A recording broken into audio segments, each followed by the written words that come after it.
something on the menu, I think that should be mine. We'll just call it the Jeremy. The Jeremy with the collard greens and the wonderful happiness.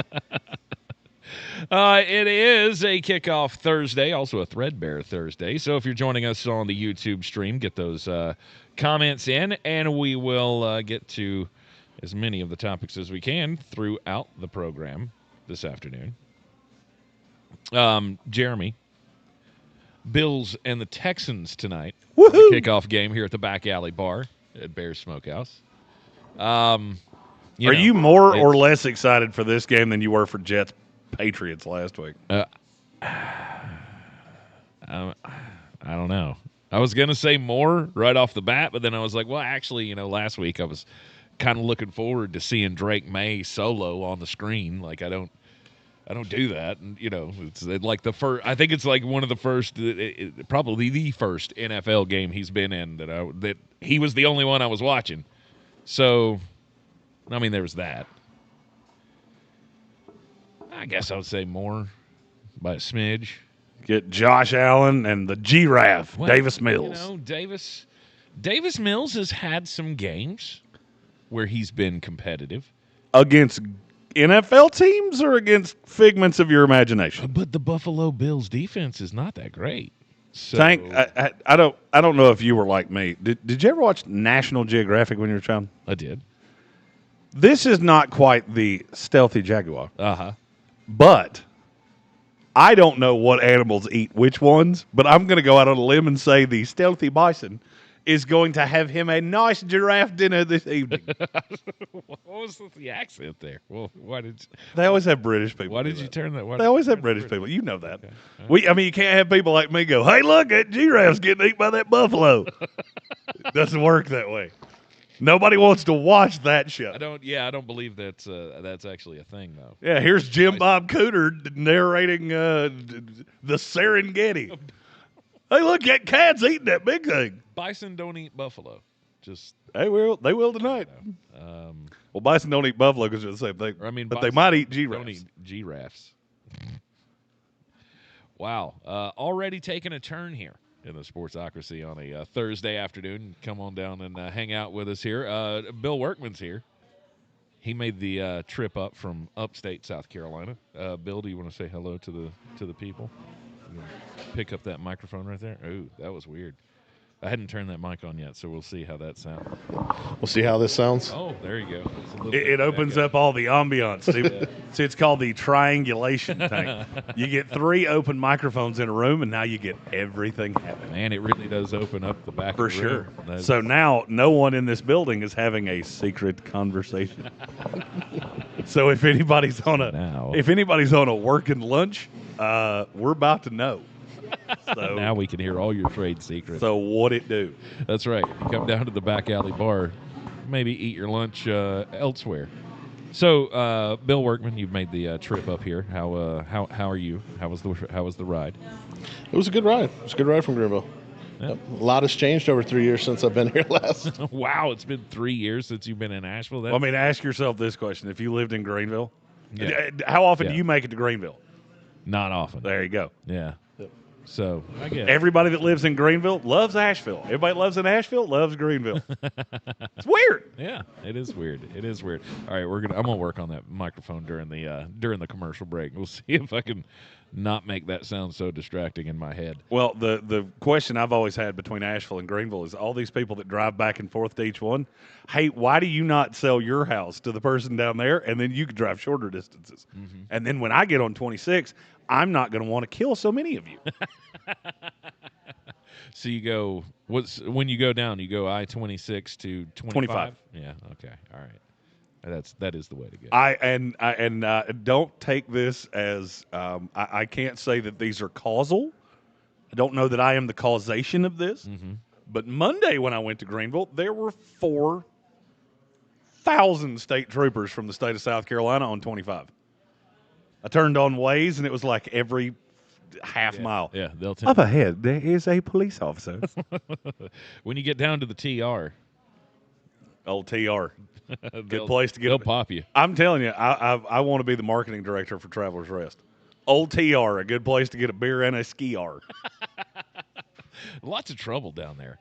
Yeah. I had to stop a fist fight in my car one time in Traveler's Rest. That was fun. There are so many questions.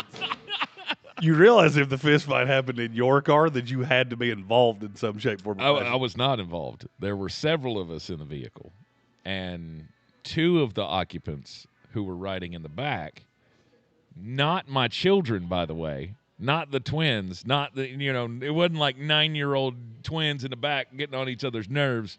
No, I had two grown men get into a fist fight in the back of my van in Traveler's Rest. And I saw that to the fan. point where, and we were coming up like that split where 25A and 25 go, there's that big split there in Traveler's Rest.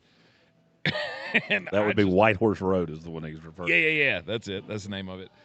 And I slammed on the brakes in the middle of the highway and had to order two grown men to leave and exit the vehicle, please. Now, as someone that's ridden in that van, I do have a question. Were they fighting each other? Yes. Or were they fighting off the raccoon that lives in the back of that van? This was years ago, so it was before the vermin moved in. I'm gonna disagree. I've been in every car that you've owned since I've known you. Every one of them were. Hey, what kind of varmint you got living in this bad boy? That's how it ends up. Tank bought a new car. I was like, surely he'll take care of this one. This one's going to be pristine. He pulled up next to me yesterday, and I went, I don't know what that odor coming out of that car is, but it smells like Curve, Aqua di Gio, and that weird guy that passes out samples at the mall had an adulterous relationship in your car. Yikes. Love, Dirty Mike and the boys. Nice. I don't know what all that was. That was a lot. That was a lot. I am a lot. You are a lot. Thank I am a lot. To handle. We are the Sportsocracy, and we eventually do talk sports. For sure. Here on ESPN Asheville. Sometimes we talk, what is it, auditory? Is that when you can smell it? Menage a trois in Tank's cars. No. None of those were words, I don't think. I'm pretty sure. Well, menage a trois is definitely a word. I mean, don't ask me how I know, because that's incriminating at best. I don't think auditory is a word. It is. I mean, that might be work that the state auditor does. He does auditory functions in his position. Anyhow, so the big questions going into Week 12 for you. What has to be answered this week in the NFL? Well, I mean, the thing is, the big question for me is, can I trust any of these teams?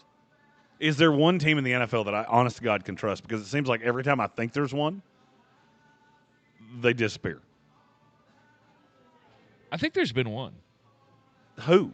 The New England Patriots. They're the only team that week in and week out I have looked at and gone, you know what, I expect you to come out and perform admirably, right? And I don't think there's been that moment yet where we went, oh, God, what was Raiders that? week 1. And that was early, and I get it. It was a long time ago. I give everybody a pass for week 1. Week 1's like, I do it the same thing in college football. Like Alabama losing to Florida State. Okay. I mean, obviously it's not good.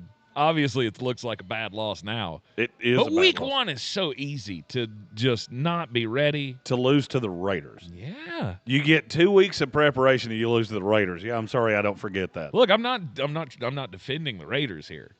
But I'm saying anybody can lose to anybody on any given week. And week 1 especially is bottom of the barrel on my list. And I get it. I trust New England more than I trust most teams, but at the end of the day, you're still talking about a team with a second-year quarterback. Yep.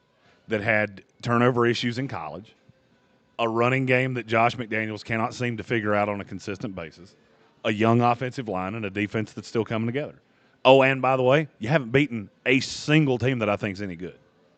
That's the team you trust the most? Well, I mean, they beat Tampa. That's got to count for something. I didn't stutter. Don't be ridiculous. You're fine. And they But I mean, see, that's the thing. And I started thinking about this. over the course of this week. I've been in the car a lot, which gives you a lot of time to think about things. Uh-huh.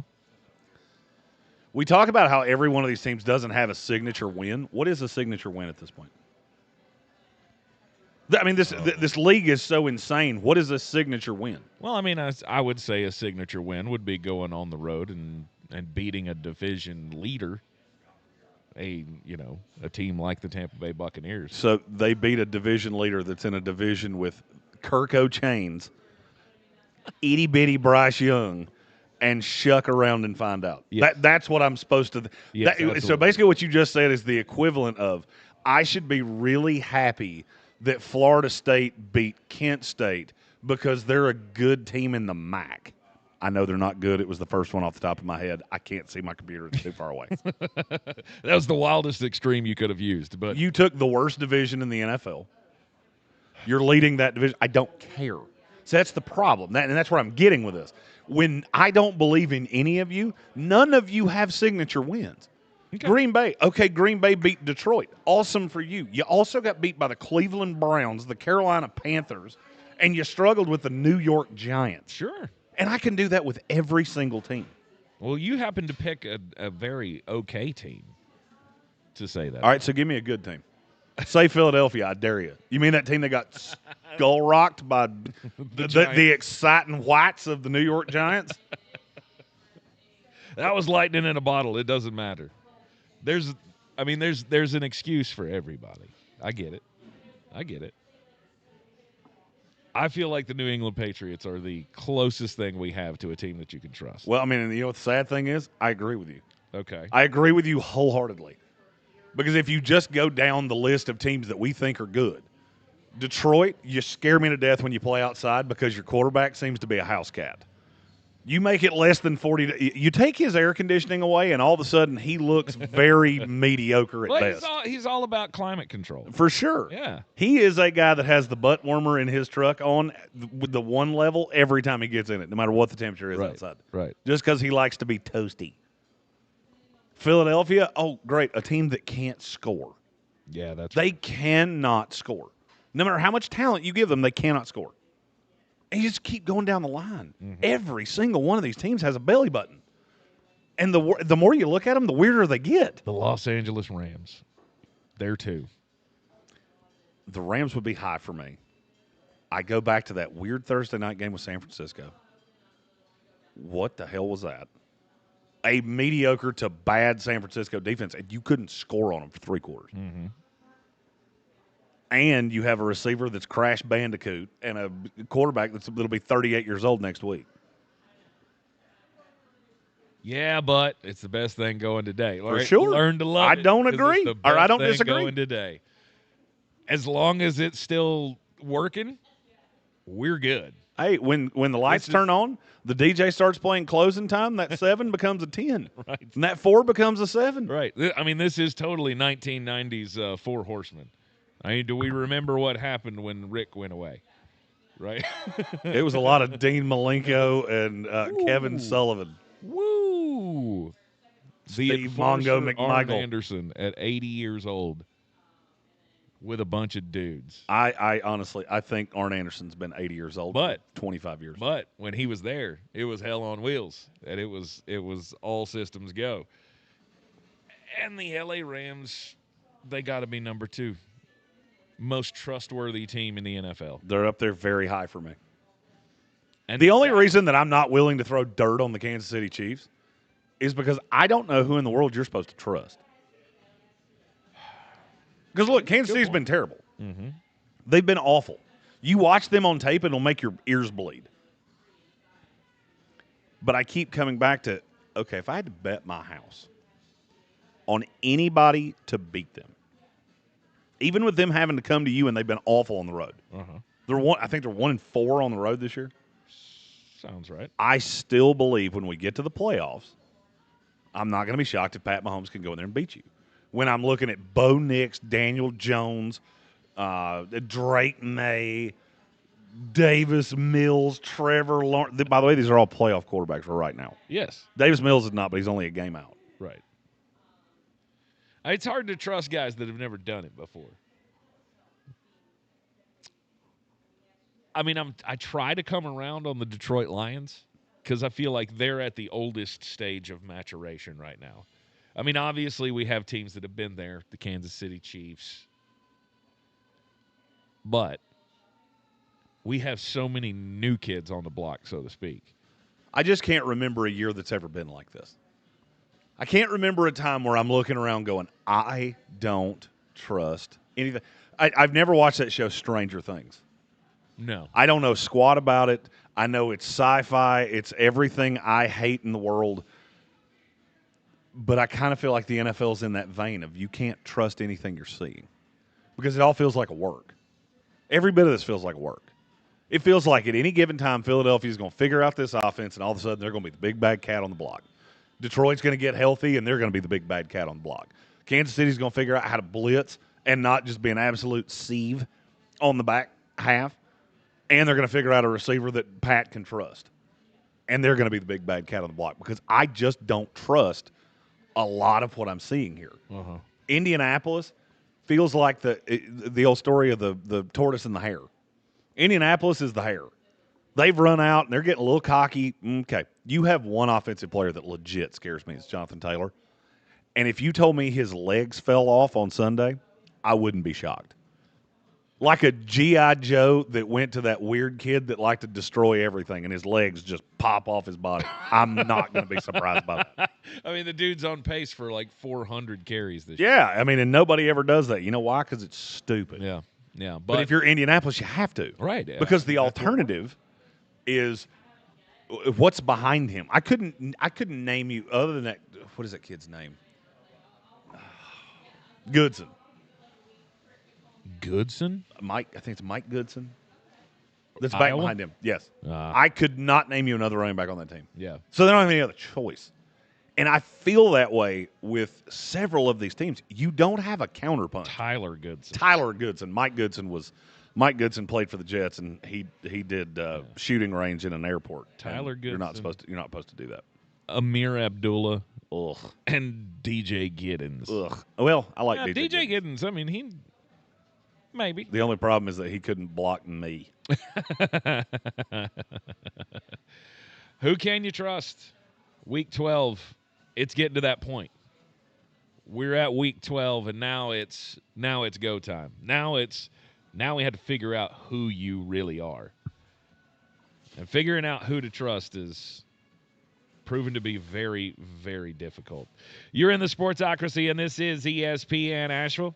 We'll be right back live from Bears Smokehouse Barbecue on a kickoff Thursday, right after this. This is an all-new era of Carolina football. Coste at the 40, cuts back. Coste at the 20. Caleb to the house. Touchdown, Carolina. Don't miss 1 minute of the action as Coach Bill Belichick takes the reins. Hike open down the sideline. Cuts back at the 5. Give him 6, baby. Touchdown, Carolina. On your home for Carolina football. Asheville's home for the Tar Heels is ESPN Asheville. The free iHeartRadio app is your home for the holidays. It's the most wonderful time of the Open the app and search Holiday and start listening to your local holiday station. I wanna wish you a Merry Christmas. Plus stations playing specialized holiday music, Christmas classics, Christmas jazz, country, plus tons of playlists, even podcasts. Last Christmas. Our gift to you, the perfect holiday soundtrack. Open the free iHeartRadio app now and search Holiday to start listening. Are you prepared for an emergency or disaster? Because it's not a matter of if, but when. Don't find yourself saying, I'll trust water bottles and a flashlight to save the day, but I'll be proved wrong. With a tornado approaching, I'll realize that I lack a wheelchair-accessible shelter. When the floodwaters rise, I'll be up in the attic with 20 cans of beans. It's a recipe for disaster. Let's prepare so we all have a better story to tell. Get started at ready.gov/older adults. Brought to you by FEMA and the Ad Council.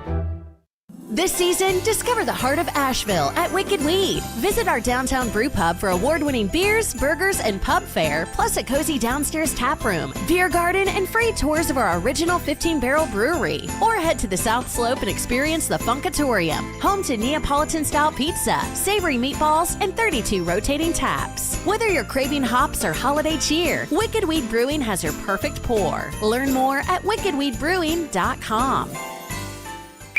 This football season, Bears Smokehouse Barbecue is where the fans feast. Catch every game Thursday, Saturday, Sunday, and Monday on big screens with booming sound, cold drinks, and the best barbecue in town. Bring your crew and tackle the game day grub package. A dozen wings, a pound of pork or chicken, a full rack of ribs, 3 pints of sides, and slider rolls feeding 4 hungry fans. Whether you're cheering for touchdowns or just here for the ribs, Bears is the ultimate game day destination. Bears Barbecue in downtown Asheville. Your home for football where the fans feast. At Ingles, we know that Thanksgiving is the ultimate event for the foodies in your life. And we have all the fixings and trimmings for a totally tasty turkey day. From fresh, local produce to the best meat in town to ready-made deliciousness from the Ingles Deli, we have what you need to feed the whole family. So, from those afternoon appetizers to that midnight turkey sandwich, we got Thanksgiving covered.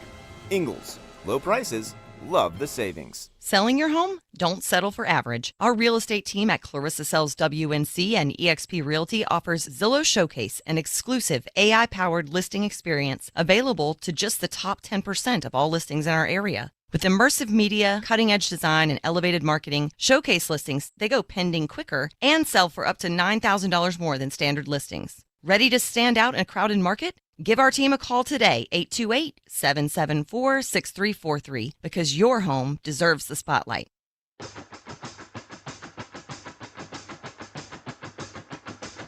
The Sportsocracy.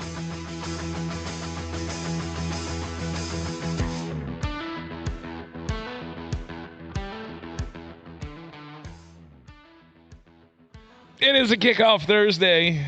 False start. We're coming to you live from Bears Smokehouse Barbecue in downtown Asheville. False 135. start. Ken Tanker of Spencer. Coxe Avenue. I'm playing with buttons over here. See, my microphone sounds so much more, I don't know. If Tank had told me that he was playing with buttons was going to be something he said on the show, I'd be cool. When did you get another cat? That sounds like something you said. His name's Mr. Buttons. His name's Mr. Buttons, and I love him. Yeah, he's my best good friend. You leave Buttons out of this. He's adorable. And and I will protect him. I will keep him inside so he does not get thrown through a windshield. I saw that story. Oh, my gosh. A bald eagle drops a cat through a windshield in Asheville yesterday. Just gliding over the interstate, that all of a sudden lost his dinner. And the cat just crashed through this windshield and left a hole big enough. It looked like a bowling ball had gone through that windshield. Holy smokes. That's one of those that you're really glad you don't have a dash cam, because you would have been on America's Funniest Home Videos. Oh, no. Your reaction to that. I don't know about America's Funniest Home Videos. How did you not take out 14 cars? Right, yeah. Yeah. No, I don't think they'd put that on America's Funniest Home Videos. PETA would have quite a bit to say about that, I'm pretty sure. I'm a member of PETA. People eating tasty animals. That's not the one. That's not the one. Oh, you're talking about the one that doesn't like me. I'm talking about the domestic terrorist group. At SportsTech ESPN. Did I say that? I apologize. At SportsTech ESPN. I don't know a whole lot of pacifists who firebomb things. Mr. Spencer's opinions do not necessarily reflect those of the show. Mr. Green or Green Spencer Media on the whole. Yes, indeed. Anyhow, it is a kickoff Thursday here at Bears Smokehouse Barbecue in downtown Asheville. The meat is quite good today, as it is each and every day. You should come on down and see us. Hang out with us at the back alley bar for the Thursday night kickoff game. The Buffalo Bills and the Houston Texans. Certainly the Buffalo Bills are not on that list of teams that you can trust. No. I want to trust Josh Allen so much. I want to trust him with the lives of my children. Allen, I cannot. Josh Allen is currently breaking the hot crazy scale. Yes. Because I don't think right now I would trust him with one of those ornaments over there that I. Oh, no doubt. I mean, this is like it's the Vicky Mendoza line. She gets a boob job, shaves her head, sets your couch on fire, buys you a new car. Like every time something crazy happens, something great happens. And I don't know what to do with that because I don't think I've ever seen a quarterback do this to this level. Right. He threw a chest pass interception last week. That's enough for me to go, I cannot trust that. It was quite glorious. It was one of those moments where you went, what exactly did you think you were doing there? I mean, I get you were trying to save the 2 points because it was going to be a safety if he didn't get the ball out. However, you threw it directly to the defender in the middle of the field. Easiest interception that guy will have in his career. But I mean, it's the best way I can equate this is like the NFL has a gas leak in every facility, and about every fourth week, every team does something where you just go, "What would you say that was?" Yeah. So apparently, Jeremy, more news has come out that Joe Mixon is done. Yeah, that's always been trending in a bad direction. Oh man. Apparently, I'm trying to confirm, but apparently there is news that he may not return this year. I mean, I think that's where we've been headed forever. Especially the more and more they've gotten away from Nick Chubb and the more they've gone to Woody Marks. Right. Man, I hate that for him. I really do. I mean, because he was on a steady path of being one of the most reliable backs in the NFL. Well, I mean, and he's part of what's wrong with Houston. You know, you look at Houston tonight coming into this game. What do they have outside of two edge rushers that you, honest to God, trust? Not a thing. I mean, they don't stop the run particularly well. No. They rush passers. They have one corner that's good most of the time. Mm-hmm. And when CJ got exposed last year, it was Joe Mixon that was carrying that team. Mm-hmm. And then this is how it's the life cycle of a running back. Well, I mean, and this is also one of my biggest qualms with the NFL, and this might be just yelling at clouds, because I don't know how you fix this. Just look at the schedule this week of how this looked when they put the schedule together. So you thought you were getting Josh Allen, C.J. Stroud tonight. Yes. Which would be one middle-aged quarterback, one young quarterback they're headed in the trajectory of future of the league. Should be two AFC contenders. Instead, you get the ghost of Josh Allen, the good and the bad, and Davis Mills with his neck like a giraffe. On Sunday, it was supposed to be Aaron Rodgers returning to Chicago. Let's see if he still owns the Bears, even though he doesn't play for the Packers anymore. Right. Now you get dented head Mason Rudolph against Caleb Williams and whatever that Bears defense is. Mm-hmm. Does that sound fun? You lining up to do that one? Can't wait to watch that one. Drake made Joe Burrow. Instead, you get Drake made Joe Falco. I don't know how you fix this, scheduling-wise. But, I mean, these primetime games are terrible. We get one primetime game this week. Bucs-Rams. And I don't think that's going to be as good as everybody else does because I think the Rams are way better than Tampa Bay. Mm-hmm. I mean, you get Panthers-49ers on Monday night.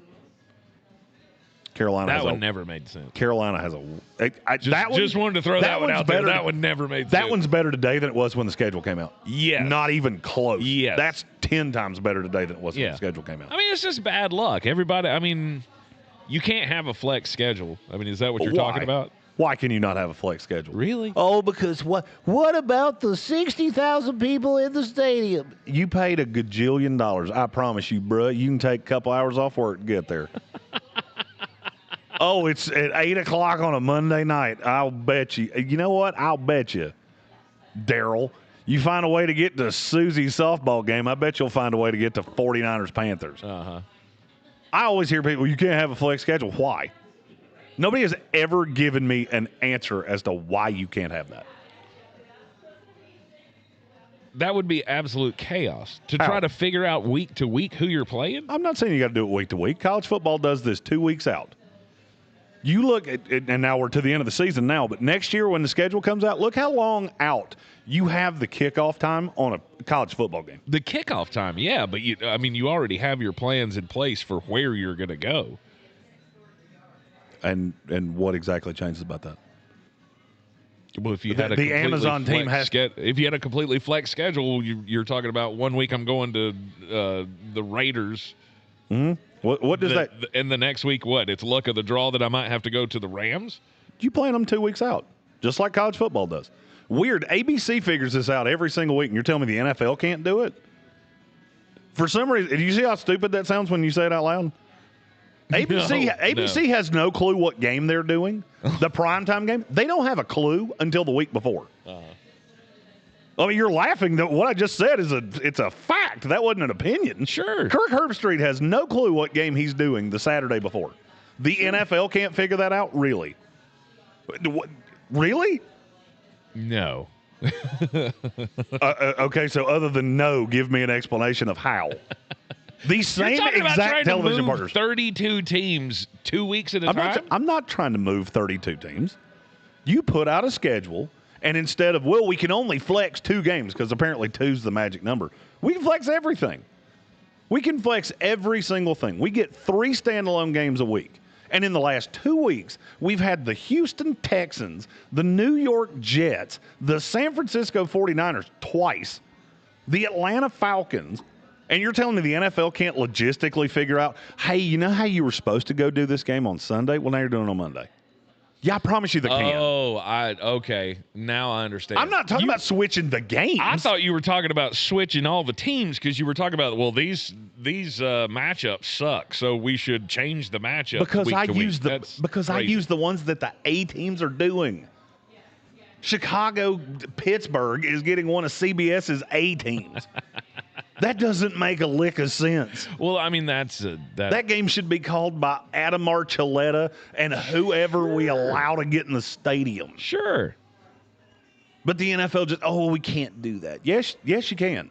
You know, weird. Every business in America finds a way to audible these things, but the NFL can't do it. Sorry, I was taking you completely in a different context there, and I thought you were just calling for absolute chaos. No, I'm with you. I mean, we can flex the primetime games. I'm absolutely cool with that.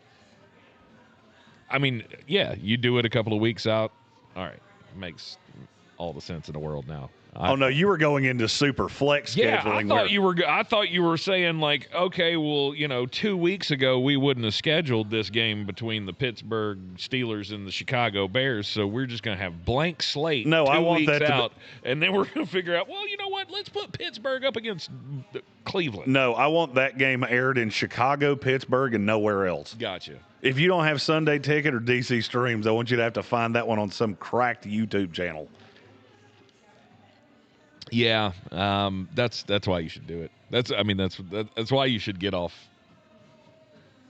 just broadcast TV alone. I don't think there are many people still existing that do that. We have a super chat in the YouTube comments.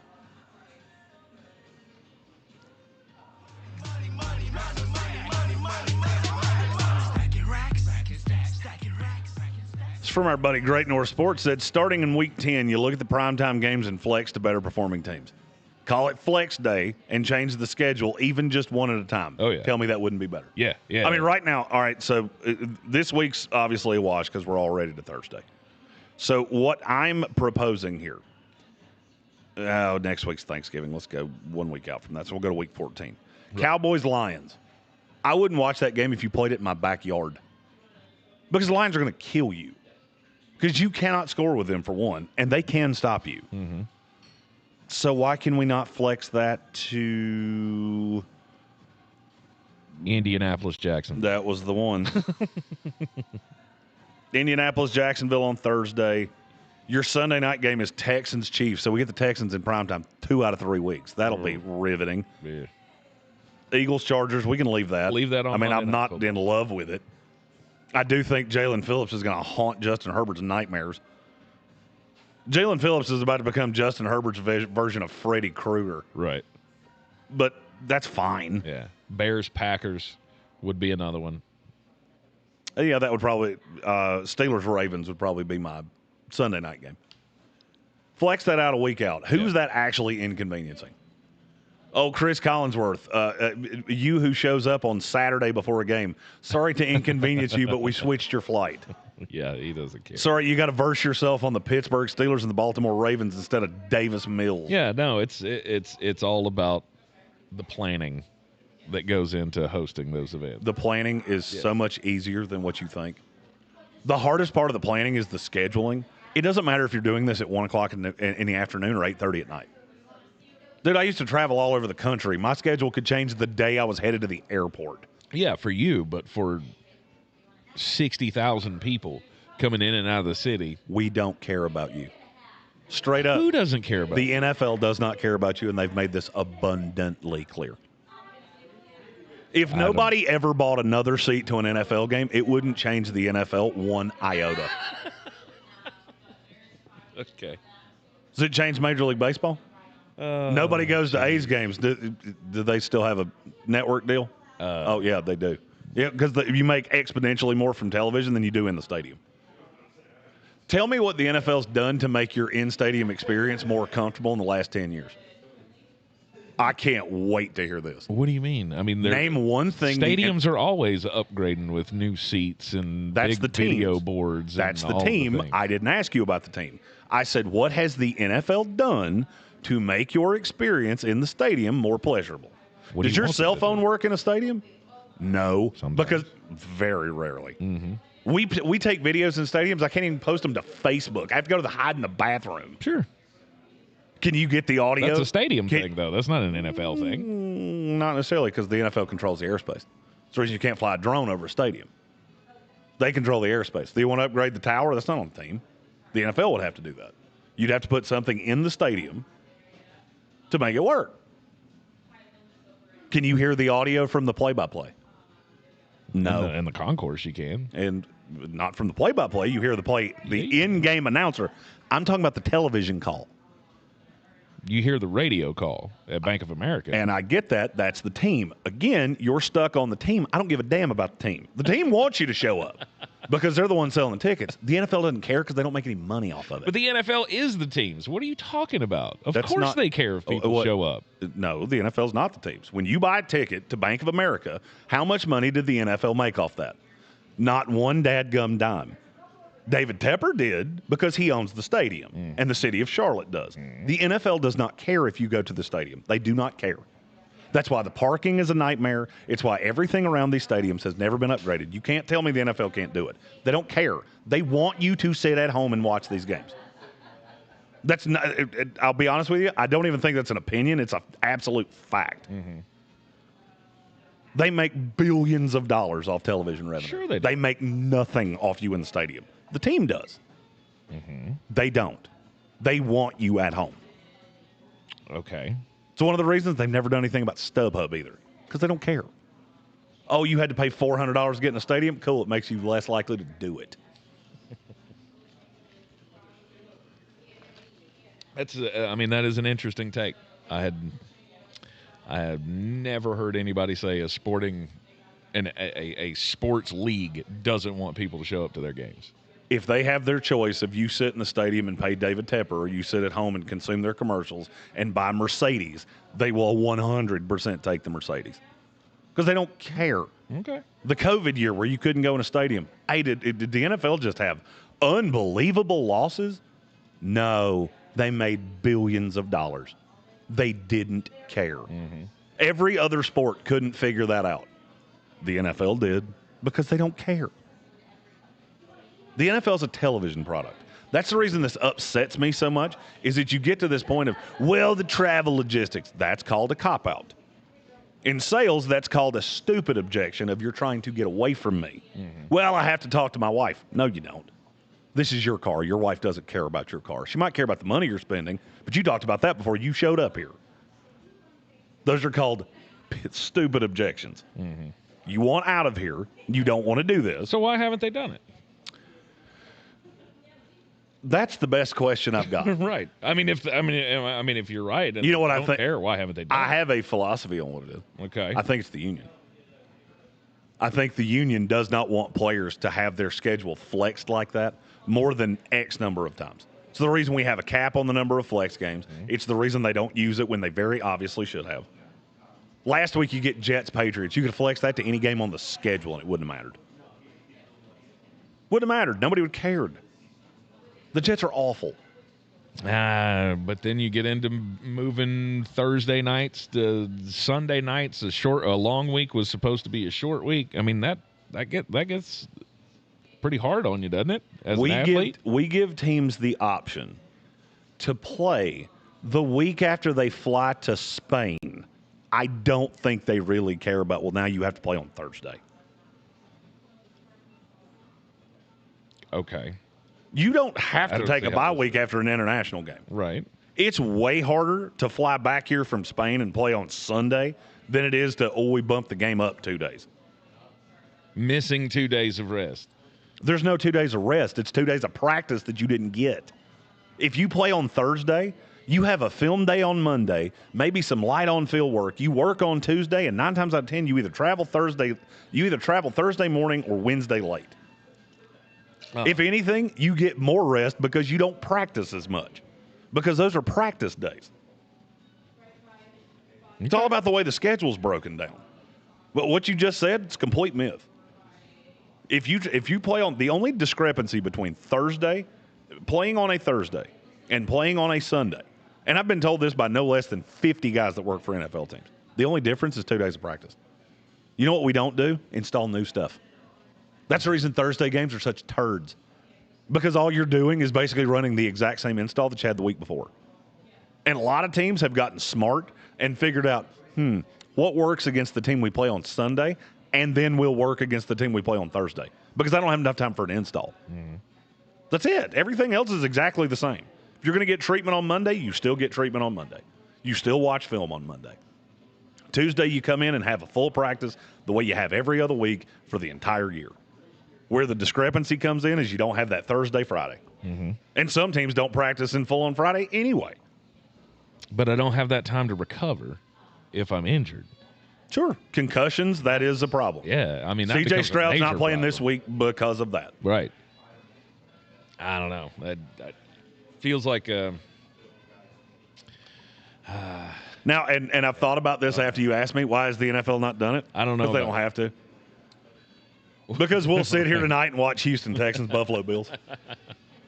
Right, because they don't care about the people in the stadium. We'll watch Patriots. They don't care about the people in the stadium. They've already paid. They certainly don't care about them now.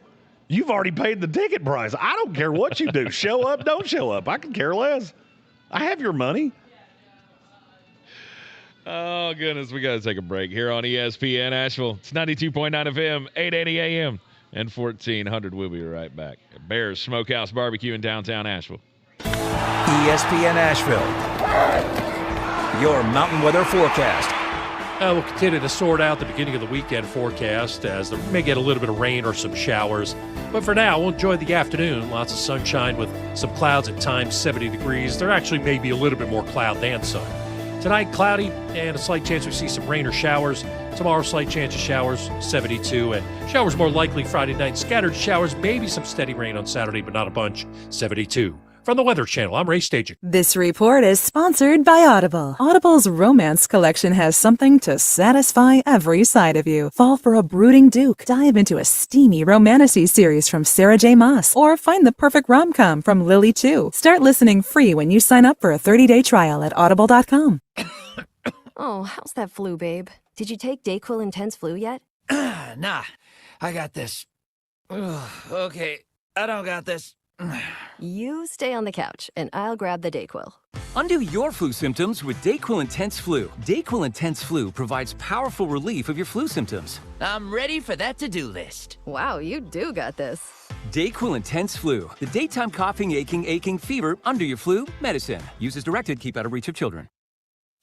If you love to travel, Capital One has a rewards credit card that's perfect for you. With the Capital One Venture X card, you earn unlimited double miles on everything you buy. Plus, you get premium benefits at a collection of luxury hotels when you book on Capital One Travel. And with Venture X, you get access to over 1,000 airport lounges worldwide. Open up a world of travel possibilities with the Capital One Venture X card. What's in your wallet? Terms apply. Lounge access is subject to change. See CapitalOne.com for details. Isn't it nice to know at least one of your streaming apps is completely free? Yeah, you get the iHeartRadio app without the pesky monthly fee. Live radio, playlists for everything, and the most podcasts on the planet. Join the millions who already have it. iHeartRadio, the #1 app for radio. This is where it starts. Where your story begins. This is the trail you blaze yourself. And step by step, you get stronger, faster, better. This is where it starts. How will you finish? Ingles, we're with you every step of the way. Mountain Graphics and Showtime Sports have teamed up under a new local owner to serve our community with the finest custom apparel and unique branded items at the best price. Mountain Graphics and Showtime Sports can customize whatever you, your team, or your local group may need with high-quality screen printing, embroidery, and laser engraving. Visit mtngraphicsavl.com or showtimesportsavl.com. That's mtngraphicsavl.com or showtimesportsavl.com for your local one-stop custom apparel shops. Why spend your whole holiday in the kitchen when Bear's Smokehouse Barbecue can do the work for you? Order the Bear Feast for Thanksgiving. Includes a smoked turkey, mac and cheese, mashed red potatoes, garlic butter green beans, sausage and bacon stuffing, cornbread, and turkey gravy. It feeds 6 to 8, or you can choose the Little Bear Feast for smaller gatherings. Then add in a pumpkin pie or an apple crisp for the perfect finish. Visit bearsbbq.com/Thanksgiving and order by November 22nd. Bear's Smokehouse Barbecue, Thanksgiving made easy and delicious.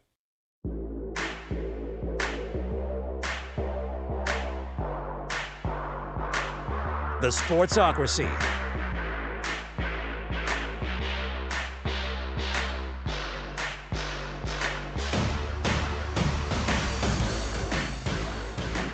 And welcome back into the Sportsocracy. It's ESPN Asheville. 92.9 FM, 880 AM, and 1400 coming to you live from the South Slope in downtown Asheville. It's another beautiful fall day. It's that time, though, Jeremy. It's when all the leaves fall off the trees outside that you know it's time to kick it into gear and to get serious about the rest of this NFL season and down the stretch of the college football season. Leaves have always amused me. Why? Oh, look how pretty the leaves are. Uh-huh. Yeah, you know what I see? A lot of work. Those are going to be pretty for 14 minutes, and then they're going to fall. I'll never do. No. But I watch the maintenance guys do it, and I mean, it looks laborious at best. I mean, as I sip, your brain works in a weird way. As I sip my Mai Tai, it is. I mean, it really. I have to close the blinds. I can't watch it. It's painful. I feel real bad for those guys. I do. I feel real bad for them. I'm not gonna help them.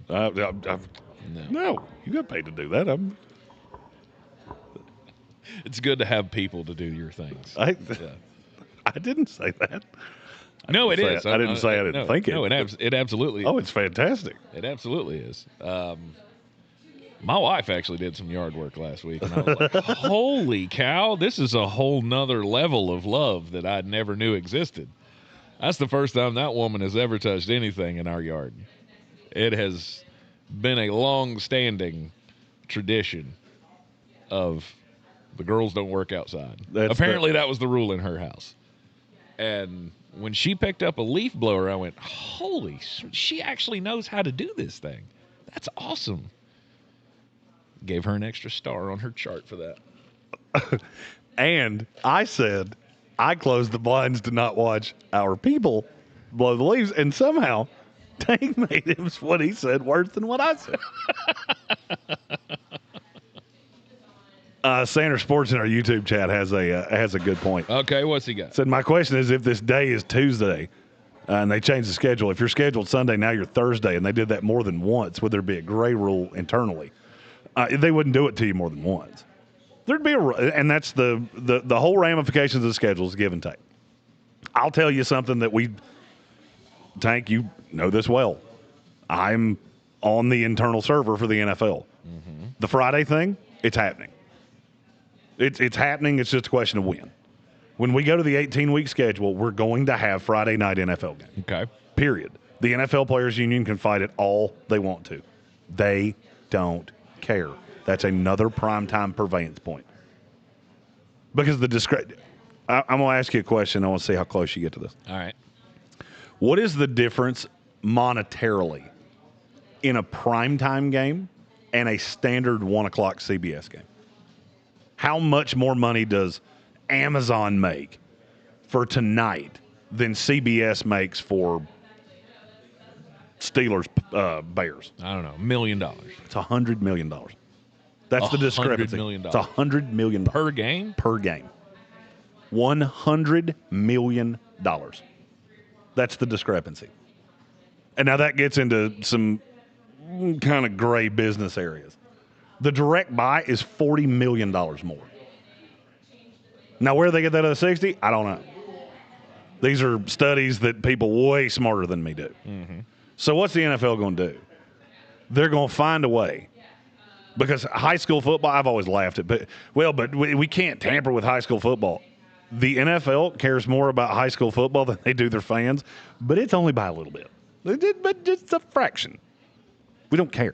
We're going to find a way. And if we could find a way to do Wednesday, we'd find a way to do Wednesday. Mm-hmm. We don't care about the MAC. We'll compete with that with bells on. Well, it's never been about the MAC.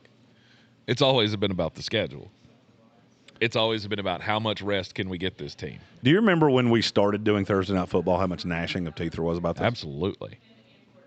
Oh, we can't play on football on Thursdays. Mm-hmm. Mm-hmm. We're Injuries are going to go up. Yeah, figured it out, and they didn't. I think they did for a while.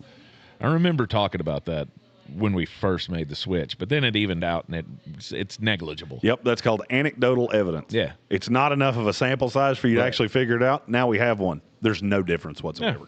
None. Well, I mean, now it's just a part of the game. Mm-hmm. And Wednesday nights, and that's what all the rest would of it become a part of the game if they ever were. Wednesday, able to they negotiate. won't get there solely. You'll never be able to negotiate that. I won't say never. No, I don't never. think you'll ever be, because that would leave, especially with a flex schedule, that would leave somebody up with the possibility of having a Sunday Wednesday turnaround. Wednesday, no the only way you'd ever get to Wednesday is if you did a Thursday Wednesday combo. We do like 4 Wednesday games a year, and it's teams that played on Thursday the week before. But how are you going to figure that out if a flex schedule? See, that's why they plan this stuff in ahead of time. I mean, I don't know all the things that go into scheduling games. I mean, we talk about this every year when the schedule comes out. Like, how did you even look at Panthers, Thursday 49ers? Thursday, they try to get everybody on Thursday. That's the objective. They want to get as many teams, as many markets on Thursday because they don't care, especially now. That Thursday money from Amazon is guaranteed. Amazon was so desperate to get into this. And you can literally, if you Google this, you can go back and find articles that were written 10 years ago about how the television landscape in sports is going to change. And what they said was Amazon's so desperate, they will overpay for this to a point that the NFL won't care what it is. Right. And they're exactly right. Also, with the international games, you got to count those in. That would never work on a flex schedule, I don't think. You couldn't flex those games. You'd have to plan those out. No, those will probably be planned out. But you also got to remember the international games, there's more that goes into the scheduling than people think about. So, like the report came out yesterday, New Orleans is going to be playing a game in Paris, probably next year. Mm-hmm. Well, they're the team of France. Like, we have international partnerships. New Orleans is the like the French team, city. just like the Jets are the team for Ireland. I think it's the Jets and the Steelers are the team for Ireland. And you go down the rabbit hole, you can figure out who those teams are going to be. And then you just pick a team that works. Whoever works for the schedule, that's who we throw out there. So, yeah, those become cemented games. And you may do that with Thursday night. I don't know. If you got Roger Goodell in a room, there's about a 70% chance he would look at you and go, I don't care who we put on Thursday Night Football. You know why? Because you're going to watch it. You're going to watch it, and the Amazon check's going to clear, so I don't really care. But then you get into Sunday night and Monday night, that's completely different. You start doing Friday night, that's completely different. Because Friday night's the worst night of television. No doubt. Unequivocally. No doubt. And don't kid yourself. I laugh every time I hear Dan Patrick bring this up. Well, the NFL doesn't want to mess with high school football. The NFL couldn't care less about high school football if they tried. It's not about high school. There's a law on the books that says they cannot do that. It's a monopoly rule that the NFL's never challenged. You know why they've never challenged it? Because they've never found a way to make Friday profitable. If we played Friday games right now, guess what they'd be? Profitable. Because they would 100%. They would 100% be profitable. Well, because historically, that's one of the worst nights to try to have anything on television. Friday and people Saturday. aren't home. Friday and Saturday. Right. People are going out on Friday nights. People are going out on Saturday nights. Sunday night is a little bit different. You got a captive audience. Not too many people are going out on a Sunday night because they got to work on Monday morning. Sure. Getting people to stay home on a Friday night, you'll have no problem, right? It'll make Friday nights better in every sports bar in America. No doubt. No doubt. Yeah. If you got a Friday night game to put up on the board, go into a regular sports bar on a Friday night. Guess what they're playing? NC State, Florida State. And there's people watching. Right. Now, in spite of the fact it's terrible now football. that there's no competition for the NFL, it has no competition. Nope. We've proven college football, don't care. If there's a college football national championship on next to the, a regular season NFL game, I still bet you that NFL game's going to win. It won't win. It won't win, but it would put a serious number. It would I don't know.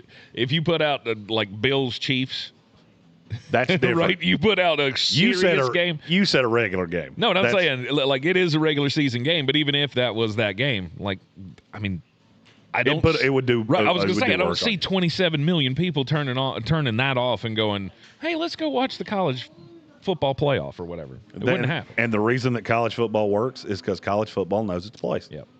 You're in the Sportsocracy. It's ESPN Asheville. We're live at Bear's Smokehouse Barbecue in downtown Asheville, 135 Coxe Avenue. Come on down and join us at the back alley bar. We'll be right back. ESPN Asheville, your mountain weather forecast. We'll continue to sort out the beginning of the weekend forecast as there may get a little bit of rain or some showers. But for now, we'll enjoy the afternoon. Lots of sunshine with some clouds at times, 70 degrees. There actually may be a little bit more cloud than sun. Tonight, cloudy and a slight chance we see some rain or showers. Tomorrow, slight chance of showers, 72. And showers more likely Friday night. Scattered showers, maybe some steady rain on Saturday, but not a bunch, 72. From the Weather Channel, I'm Ray Staging. This report is sponsored by Audible. Audible's romance collection has something to satisfy every side of you. Fall for a brooding duke. Dive into a steamy romantasy series from Sarah J. Maas. Or find the perfect rom-com from Lily Chu. Start listening free when you sign up for a 30-day trial at audible.com. Every now and then I rinse it out, and I need Downy rinse tonight, and I need it more. I can't rest the bed and the smell never leaves.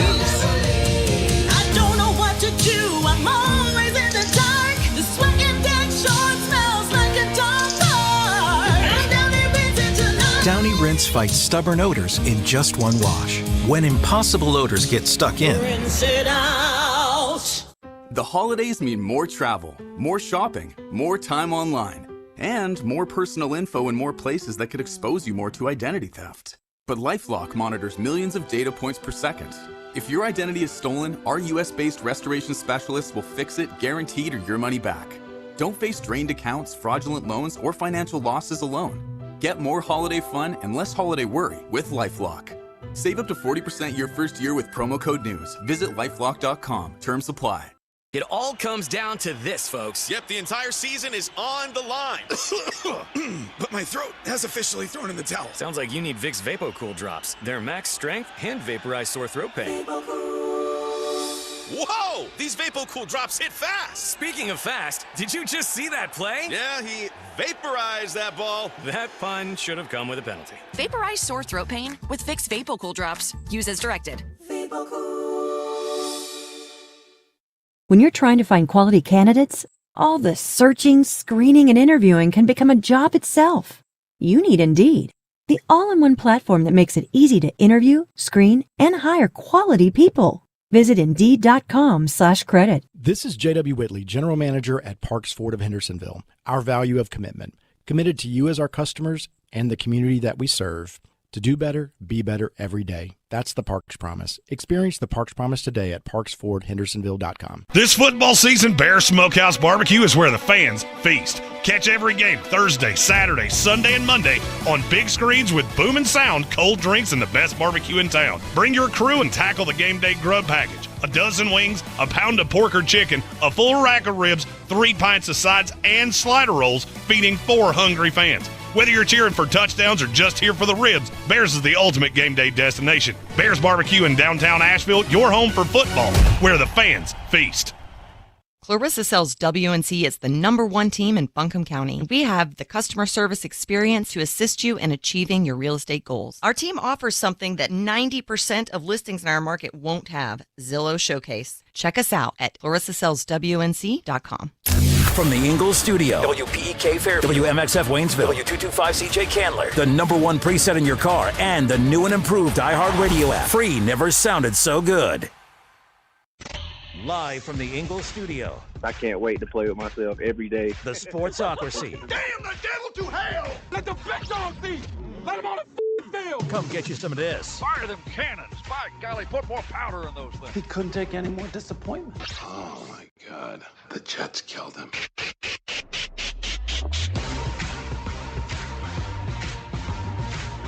It is ESPN Asheville, 92.9 FM, 880 AM and 1400. The Sportsocracy, heard everywhere you go on the iHeartRadio app. Seen everywhere on YouTube. Just go to thesportsocracy.com, click that live video link, subscribe to the channel, join us in the chat. We're busting out of the Ingles studio today, live on location for a kickoff Thursday at Bears Smokehouse Barbecue in downtown Asheville. It's a beautiful day in the downtown area. You should come on out and have some balls. They got bear balls. Everybody. Oh, sorry. Yeah, that's right. That's right. You can sing that song all day long in the kitchen. Oh, can we do that on social media today? I would. That could be so funny. They are big. They are salty. And they are brown. And covered in cheese. With a little bit of pork as well. The bear balls, the moink balls, they have them. I'm starting to think I did break you. I think Mark's right. I did break you. They got smoked chicken wings. They got a salad. They got. I broke everything. him. I broke Tank. What? I go up to the line and then he goes, "What line?" You didn't go. No, you didn't do it. You didn't do it right. You didn't push that line far enough. This is the place to push the line though, and I do insist. If you're looking for, a chance to spend more time with the family this Thanksgiving, you want to make sure that you get your order in bearsbbq.com for the Thanksgiving meal.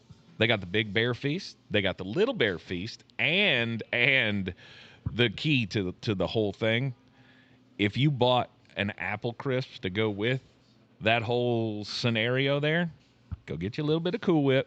It'll be the best Thanksgiving meal that you have ever had. Let them do all the work. BearsBBQ.com.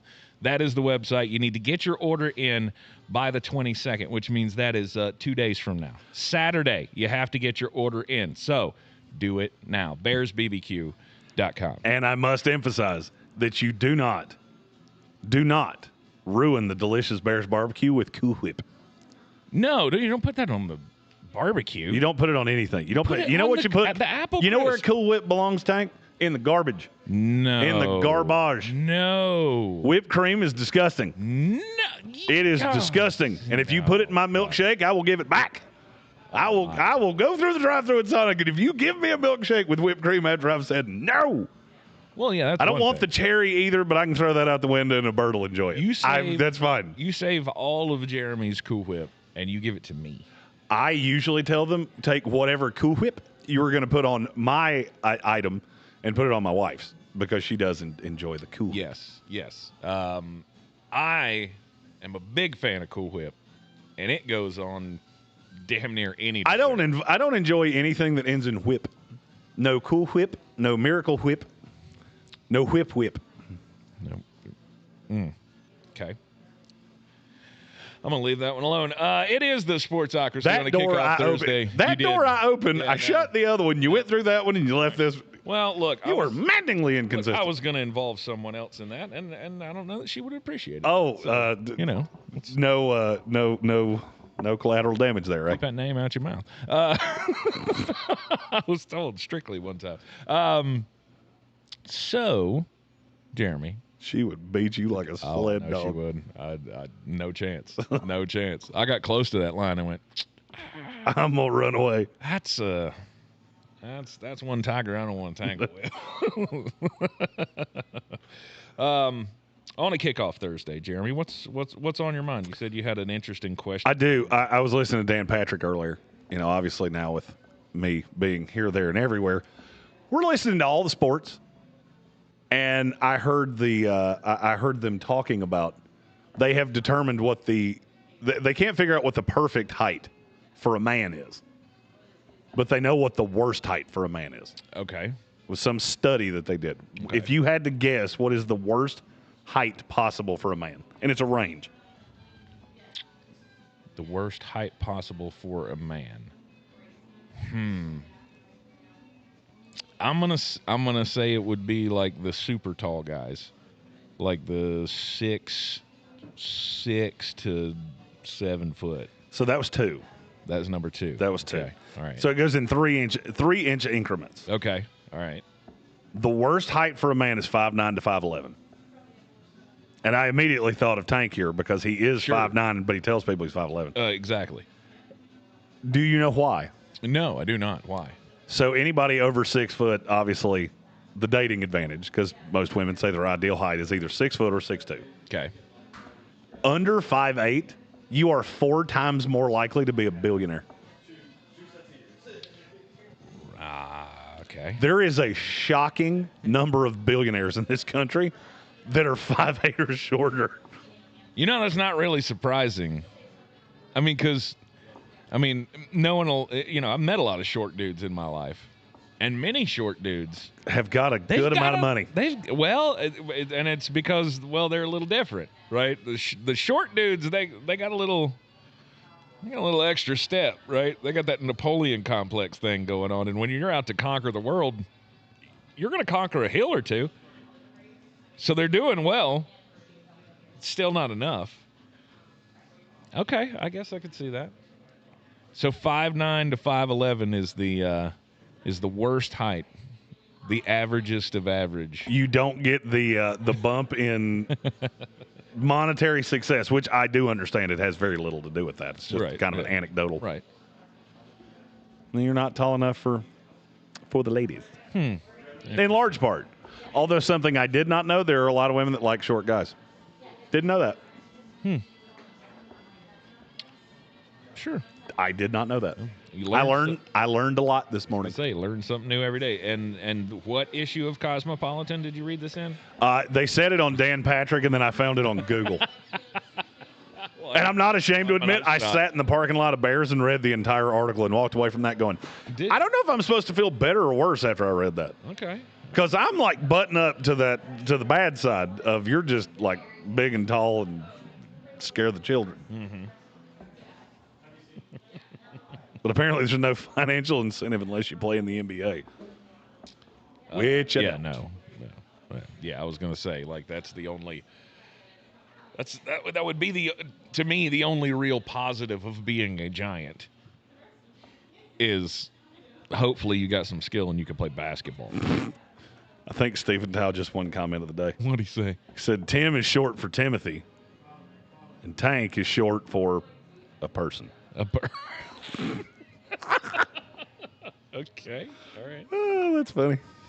Oh, stop it. And see, Stephen Tao falls into that category. Stephen Tao. Yeah, I'm 6'9". Stephen Tao is the only person I've ever met that I swear to you undershoots how tall he is. Right, and everywhere he goes, it's got to be a chore. Right, because I walk into places and I go, ooh, this ceiling's a little low. Like, I mean, I'm 5 inches away from hitting the ceiling, but I'm still like, damn, that seems low. Somebody's going to break their neck on that one day. Sooner or later, Stephen Tao's coming to town, and he's going to have to, like, taco neck that thing. Just be walking around like this with a crick in his neck. Sir Jimothy can't super chat and drive, but we're going to treat this like a super chat. Okay. That means I got to hit the button, right? How about this one?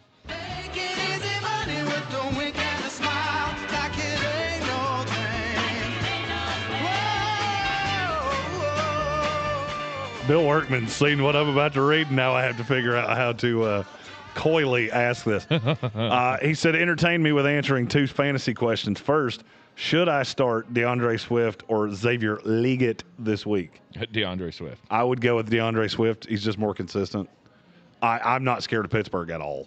No. There's really nothing about Pittsburgh that worries me. Leggett could outscore him, but I think in range of outcomes, it's much higher for DeAndre Swift, who's low-key been very, very good. Yes. Second, I think I heard yesterday, like he's like top 5 among running backs with over 100 carries. He is going into last week. I think he was first in yards per carry, which is insane to me. Right.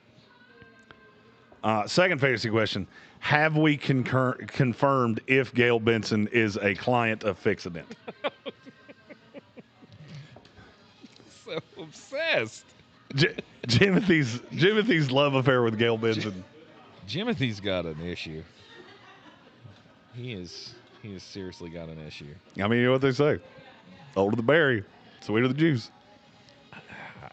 I mean, I feel like it would be fermented at that point. Like at Sports Tank ESPN. We've reached a point where that juice has gone sour. I'm pretty sure. Jeremy toes the line, and Tank plays hopscotch with it. I'm just trying to be real about this. It's not as good as you're thinking it's going to be. Never mind. This is going to way too personal. For sure. That's why I ignored you. Yeah. Moabdi's had a couple questions for me that I'd like to get to. All right, here. let's do it. The first one is about my New York Jets and Fernando Mendoza. And if I think it would be dereliction of duty if the Jets took a quarterback this year instead of waiting for next year. I don't think they are taking a quarterback. I think that's why they made the moves they made. I think Darren Muji and Aaron Glenn went into Woody Johnson's office and said, buddy, we ain't fixing this in a year. So if you're planning on firing us, if this is still going bleakly after 2 years, you might as well just let us go now. GMs don't make deals where you trade 2 all-pro players for future draft picks unless we're playing the real long game. Because the last thing I want to do is trade an all-pro for a draft pick somebody else makes. Mm-hmm. So I don't think they're going to. This class is going to be, I'll say, troublesome at quarterback.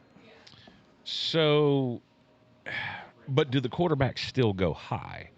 That's the question. I don't think so. Do we end up in a scenario like we did a few years ago? Yep. Where Kenny Pickett went 20 in the first round. Yeah. Nobody else went to the third 20 round. to the Steelers, and then the first one to come off the board was Malik Willis. Malik Willis. And then Desmond Ridder, Sam Howell, Matt Corral. Matt Corral. That's the name I was trying to figure out. So you think this year's going to be comparable to that one? Maybe not the same. Maybe we got one. I think you're going to get one that goes rogue. I hear a lot that Mendoza could come back, especially if they don't win a national title. Yeah. I mean, if they don't win a national title, it makes it more likely. It's more likely now than ever. Well, I mean, you also got to look at how much comes back. Look at how much returns for Indiana. I mean, I just keep going back to the money that they make.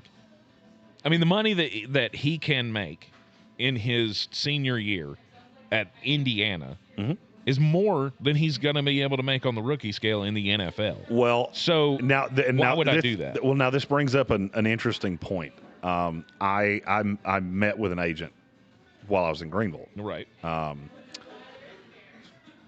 Guy I know. It's been a good resource for me over the years. And something he said to me that was, how do I put this delicately? Said without saying it. Look for who doesn't announce early.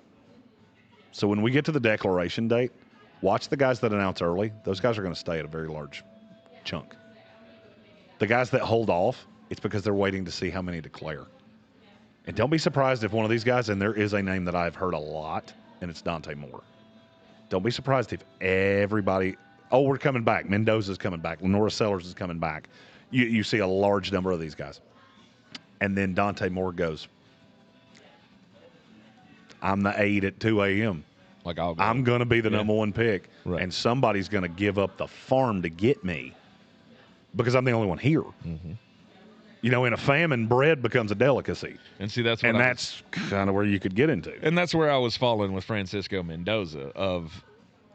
If Indiana goes into the playoff, yes, they're going into the playoff. They'll have a bye. I don't see really a way, barring disaster, that they'd lose, a top 4 seed. They'd have to get smoked by Ohio State. Right. That's the only way. You'd have to lose 52-0. Yes. I genuinely believe Yes. You would have to get beat the way you beat Illinois. Yeah. They would just have to spank you behind the ball. And I'm not even sure that's enough. That might keep you at 4. Because, 5, you're looking at Georgia. I don't think anybody watches Georgia and goes, your resume is more impressive. Oh, I would think so. If they win the SEC, it definitely would be. If they went out and beat Georgia Tech, and in the regular season, I left out I thought it in my head, but I didn't say it out loud. Okay, Texas A&M's 3. So if Georgia wins the SEC, Texas A&M falls out. So now, if Georgia does what they have to do to make the resume what it needs to be, then Texas A&M's out of that top 4. Right. So Indiana, now you're competing with Ole Miss. I don't see a way that you put Ole Miss in over Indiana in terms of a bye. Mm-hmm. So anyway, they're going to go into the playoff. They'll have a bye. Say he's just what he's been in the regular season in the playoffs. Why would he declare early?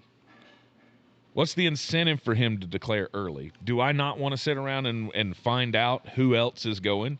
Because if everybody else drops out and it's me and Dante Moore. Well, it depends on your representation. So if you have a really good agent, what's around you shouldn't matter, at least for Mendoza. Because right now, every person I talk to in the league has Mendoza as number 1 quarterback in this class. Right. And it doesn't matter who comes out. Lenora Sellers, there's bad tape. Dante Moore, there's not enough tape. Arch Manning, there's not enough tape. You go down the line. Right. He's going to be one. Where that becomes more interesting is with somebody like Dante Moore, where his range of outcomes is so wide because he's probably going to get a second-round grade from the advisory committee if I had a wager. Mm-hmm. And so you hear that and you go, okay, that's where the league values me. But then you positional value, you surge me up the board. Now I'm talking about I'm locked into the top 15. Right. I could be swayed that way. I don't think a lot of these guys are going to be swayed. Lenora Sellers, I won't be shocked if he gets 4th-round grade. If the advisory committee comes back and says he's going to be a 4, that won't shock me. That doesn't mean where he's going to go. That's where when you ask GMs and it's, just put your cards on the table. If all things were equal, where would you have him? That's where you're going to be. Mm-hmm. Now, where this could get a little interesting, shall we say, is how many teams just tap out on quarterback. How many teams like New Orleans look at Tyler Shuck and go, we're in better shape here. We're in better shape with Tyler Shuck for another year. Then investing highly in another quarterback? Absolutely. And having to trade up to get there. Exactly. New Orleans, there's a great chance that the number 1 pick's going to be owned by the Tennessee Titans. Tennessee's already got a quarterback. Right. By hook or by crook, they're stuck with Cam Ward. It's one thing to tap out on the 10th pick the previous year in Josh Rosen and then get the number 1 guy in Kyler Murray. That's one thing. To tap out on number 1 pick, I don't care how bad he's been. You can't do that and everybody keep their job. Right. So then you're getting into we're going to have to move up to even get a serviceable quarterback. And a lot of teams may start putting the feeler out there of don't do that. Don't come out. Don't come out. It'll be better to have 7 in the first round next year and 2 in this class. And then you see the Allers and Garrett Nussmeier and those guys kind of sneak back into the conversation. There are also Brenham Sorsby from Cincinnati. He's another one that's starting to get a lot of hype in NFL circles of maybe there's something there. Maybe he's a day 2 flyer. Okay. I think that's more likely, is that you're going to see teams maybe take the New Orleans Saints path of they dipped their toe in. They took Kelvin Banks at 9. They could have taken Jackson Dart, and they were interested in him, and I know that for a fact. They took Kelvin Banks to leave their options open. If we need to move off Tyler Shuck, we can do that. If worst case scenario, he's never better than a backup quarterback, we're not getting fired for that. We fall in love with a guy next year, we're okay. You start picking guys in the top 5, top 10, that's more marriage, less engagement. Right. Less promise ring. Second round picks, nothing more than a promise ring. Now, if you don't pan out, we'll move on from you in a year. And there are a handful of those guys. So that gets to an interesting point that this quarterback class is going to be very talked about. Bill and I are sitting here looking at each other going, yeah, these quarterbacks are going to get a lot of our time. Yeah. Analytically, he's got some really firm opinions on the quarterbacks. Mm-hmm. I'm more of this is one of those years you're going to hear me dance around quarterback more than I ever have before. Yeah. Because you put Drew Aller in the right position. Like if you told me right now Drew Aller wound up with the Los Angeles Rams, mm-hmm. his career outlook is 50 times better than if he winds up with his hometown team, the Cleveland Browns. Because Aller, and just think about how differently you look at the two. I put Aller with Sean McVay. Well, I mean, I just watched him take a quarterback that had all the arm talent in the world, did not have the greatest ability to win games in Matthew Stafford, and turned him into what he is right now, which is the MVP favorite. There are a lot of physical similarities with Drew Aller and Matthew Stafford. Now, you know who else they have physical similarities with? Is that arm like that? He's got a very good arm. It's not as... I was going to say he never uses it at Penn State, so I don't know. Well, and that's part of it, is that it's kind of it's like the hidden dev trait on Madden. Right. I know there's something good back there. I don't quite know how good it is. I mean, Matthew Stafford has one of the best arms we've ever seen. That sounds to me a whole lot like the arguments that they were making for J.J. McCarthy a couple of years ago. I don't know that I like it. We'll continue the discussion. We got to take a break here on ESPN Asheville. It is the Sportsocracy live on the road at Bears Smokehouse Barbecue on the South Slope in downtown Asheville, 135 Coxe Avenue. Come on by the back alley bar. This is the story of the one. As a maintenance supervisor at a manufacturing facility, he knows keeping the line up and running is a top priority. That's why he chooses Grainger. Because when a drive belt gets damaged, Grainger makes it easy to find the exact specs for the replacement product he needs. And next day delivery helps ensure he'll have everything in place and running like clockwork. Call 1-800-GRAINGER, click Grainger.com, or just stop by. Grainger, for the ones who get it done. Oh, how's that flu, babe? Did you take DayQuil Intense Flu yet? Nah, I got this. Ugh, okay, I don't got this. You stay on the couch, and I'll grab the DayQuil.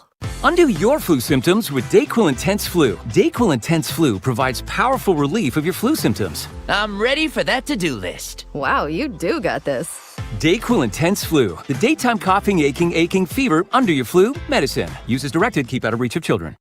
Hey, it's Ed Helms, host of Snafu, my podcast about history's greatest screw-ups. On our new season, we're bringing you a new snafu every single episode. 32 lost nuclear weapons? You're like, wait, stop? What? Yeah, it's going to be a whole lot of history, a whole lot of funny, and a whole lot of fabulous guests. Paul Scheer, Angela and Jenna, Nick Kroll, Jordan Klepper. Open your free iHeartRadio app, search Snafu with Ed Helms, and listen now. Mountain Graphics and Showtime Sports have teamed up under a new local owner to serve our community with the finest custom apparel and unique branded items at the best price. Mountain Graphics and Showtime Sports can customize whatever you, your team, or your local group may need with high-quality screen printing, embroidery, and laser engraving. Visit mtngraphicsavl.com or showtimesportsavl.com. That's mtngraphicsavl.com or showtimesportsavl.com for your local one-stop custom apparel shops. This is where it starts. Where your story begins. This is the trail you blaze yourself. And step by step, you get stronger, faster, better. This is where it starts. How will you finish? Ingles, we're with you every step of the way. Clarissa sells WNC as the #1 team in Buncombe County. We have the customer service experience to assist you in achieving your real estate goals. Our team offers something that 90% of listings in our market won't have: Zillow Showcase. Check us out at clarissasellswnc.com.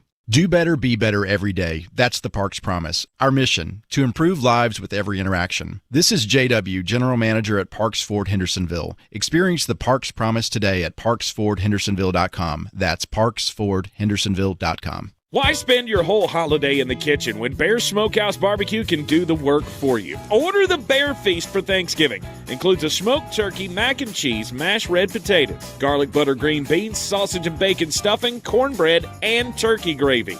It feeds 6 to 8, or you can choose the Little Bear Feast for smaller gatherings. Then add in a pumpkin pie or an apple crisp for the perfect finish. Visit bearsbbq.com/Thanksgiving and order by November 22nd. Bears Smokehouse Barbecue, Thanksgiving made easy and delicious.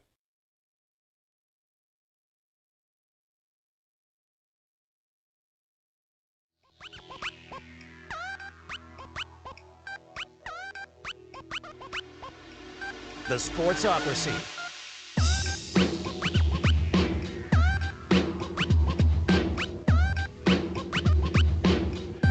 We're back in the Sportsocracy on ESPN Asheville. Live at the back alley bar at Bears Smokehouse Barbecue. The home of Kickoff Thursdays here in the Sportsocracy.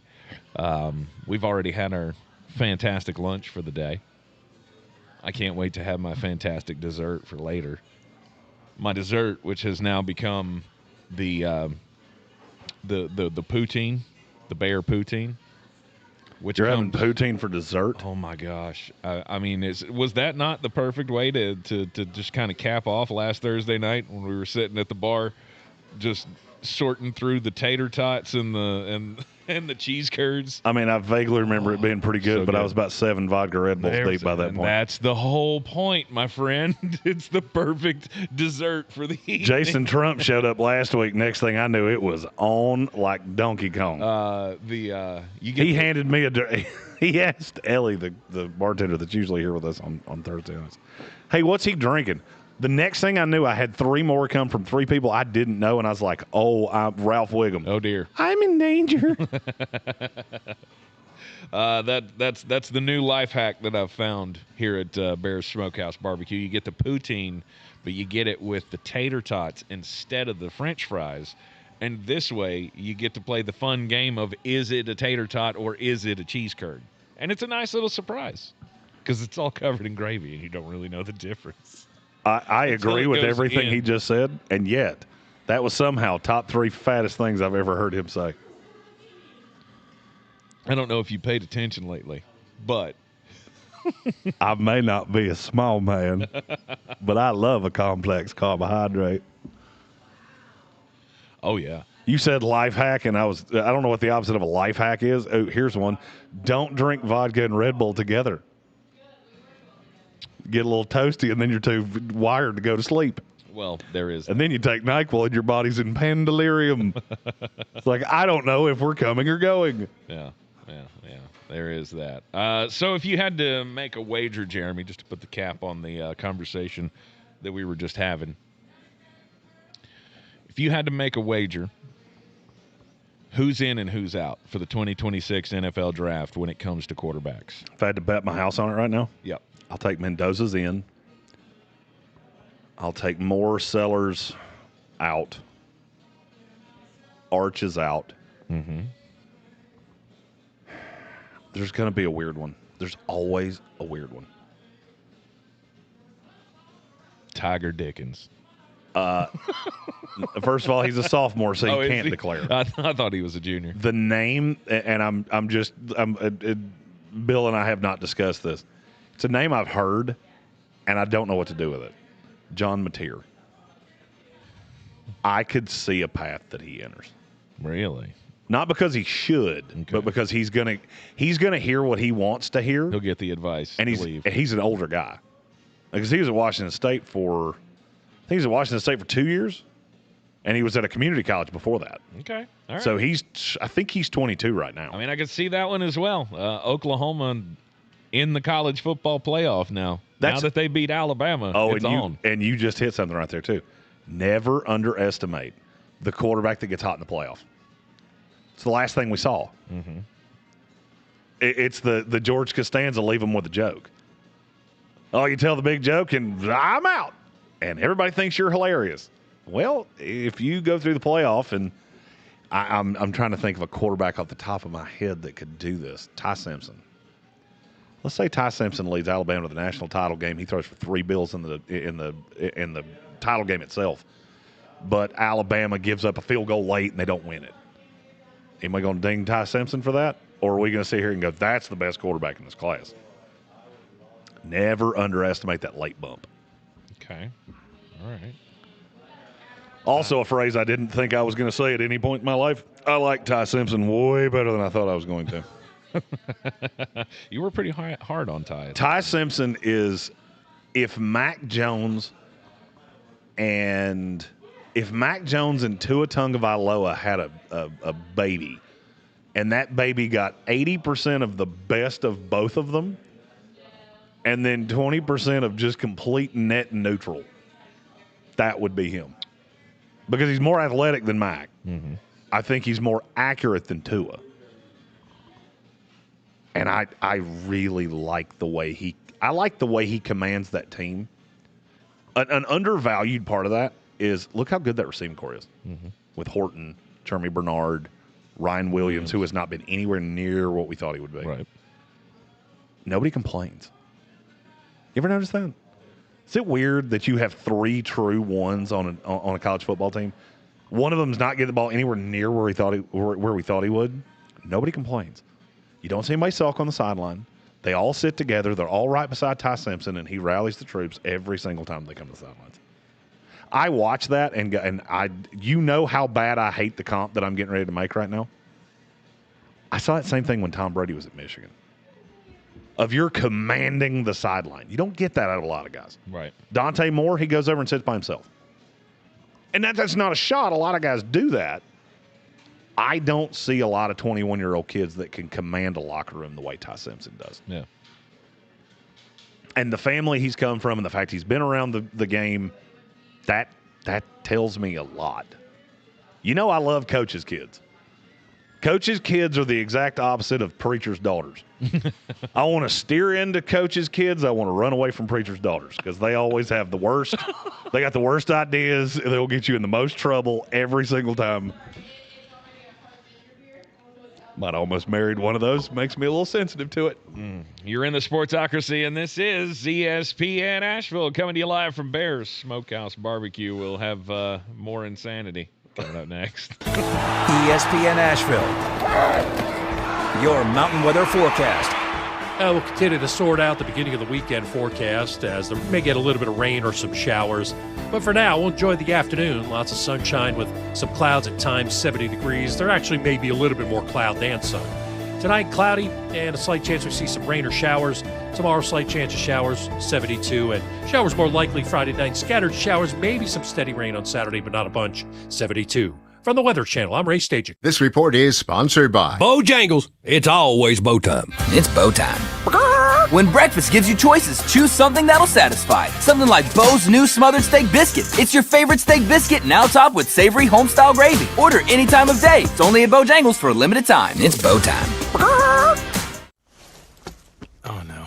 Ah, that's the sound of someone who's misplaced My debit card. their debit card. Where'd I leave that thing? Not at the gas pump, or the checkout counter, or the roof of your car. Now, if he has the Chase mobile app, he can use Card Lock. Wait, I could just lock my card. Yep, just a few tippy taps on his phone, and that sound? That's peace of mind from Chase. Chase mobile app is available for select mobile devices. Message and data rates may apply. JP Morgan Chase Bank N.A. Member FDIC. Oh, how's that flu, babe? Did you take DayQuil Intense Flu yet? Nah, I got this. Ugh, okay, I don't got this. You stay on the couch, and I'll grab the DayQuil. Undo your flu symptoms with DayQuil Intense Flu. DayQuil Intense Flu provides powerful relief of your flu symptoms. I'm ready for that to-do list. Wow, you do got this. DayQuil Intense Flu. The daytime coughing, aching, fever, under your flu medicine. Use as directed. Keep out of reach of children.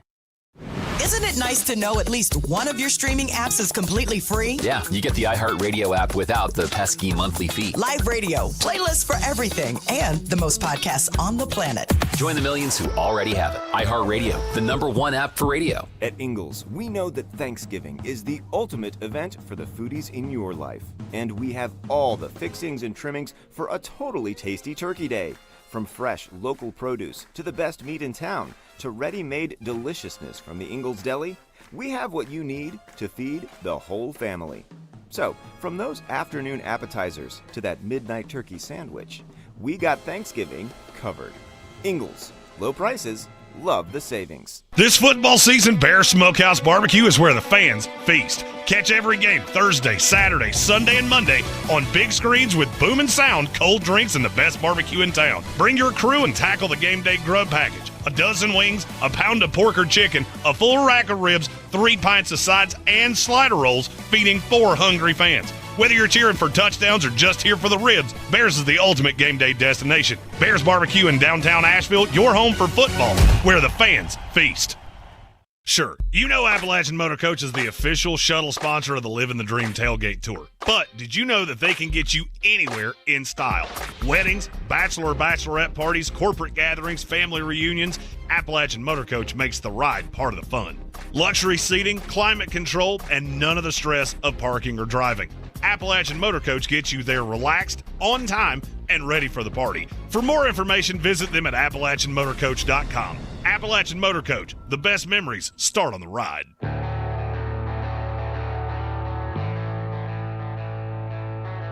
The Sportsocracy.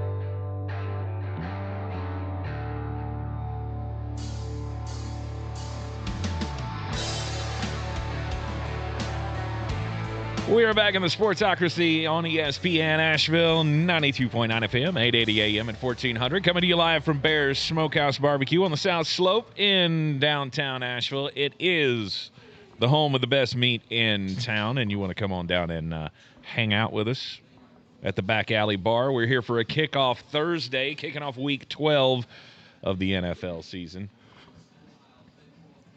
Oh, you made a big breath like you were going to start talking. I didn't mean to. I hit myself in the gut with my microphone, and it took my breath away. I moved it too far, and it hit me right in the sternum. I hadn't been hit that hard since high school. I thought you were just getting ready to talk. No, that was a self-inflicted wound right there. Jeez. Tonight's Thursday night football matchup. Brought to you by Tylenol. The concussions issues for the Texans not going well. I mean, C.J. Stroud and Jalen Petrie have been 3 weeks in the concussion protocol and still can't clear. Which is wild. That's just a long time. For sure. I mean, you know, normally you get to 2 weeks and you're like, They don't do it like they did in my day. I was in concussion protocol for 2 plays. We didn't have concussion protocol. They asked me who the president of the United States was, and I said Tuesday, and they went, back in you go. I was playing football at in the 3rd grade, and Rick Reinhardt would look at you and go, "Are you dizzy? Get back out there." Okay, here we go. He's just raising a whole bunch of little Cam Scadaboos out there. For sure. Have you seen he has a YouTube channel?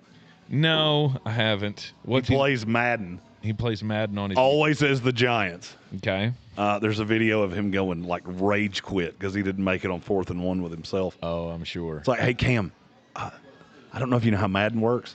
You're not good on this game. You play through 3 seasons of franchise, you can have you on any team because you're just available. He's just a fullback. Because you're bad on the game.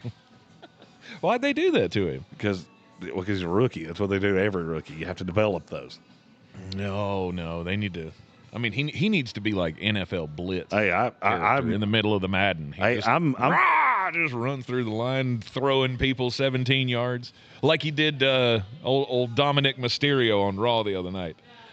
I'm 5 seasons still the most into impressive push I've ever seen. Oh, yeah. I mean, Dominic acted like he just got shot out of a cannon. Oh, yeah.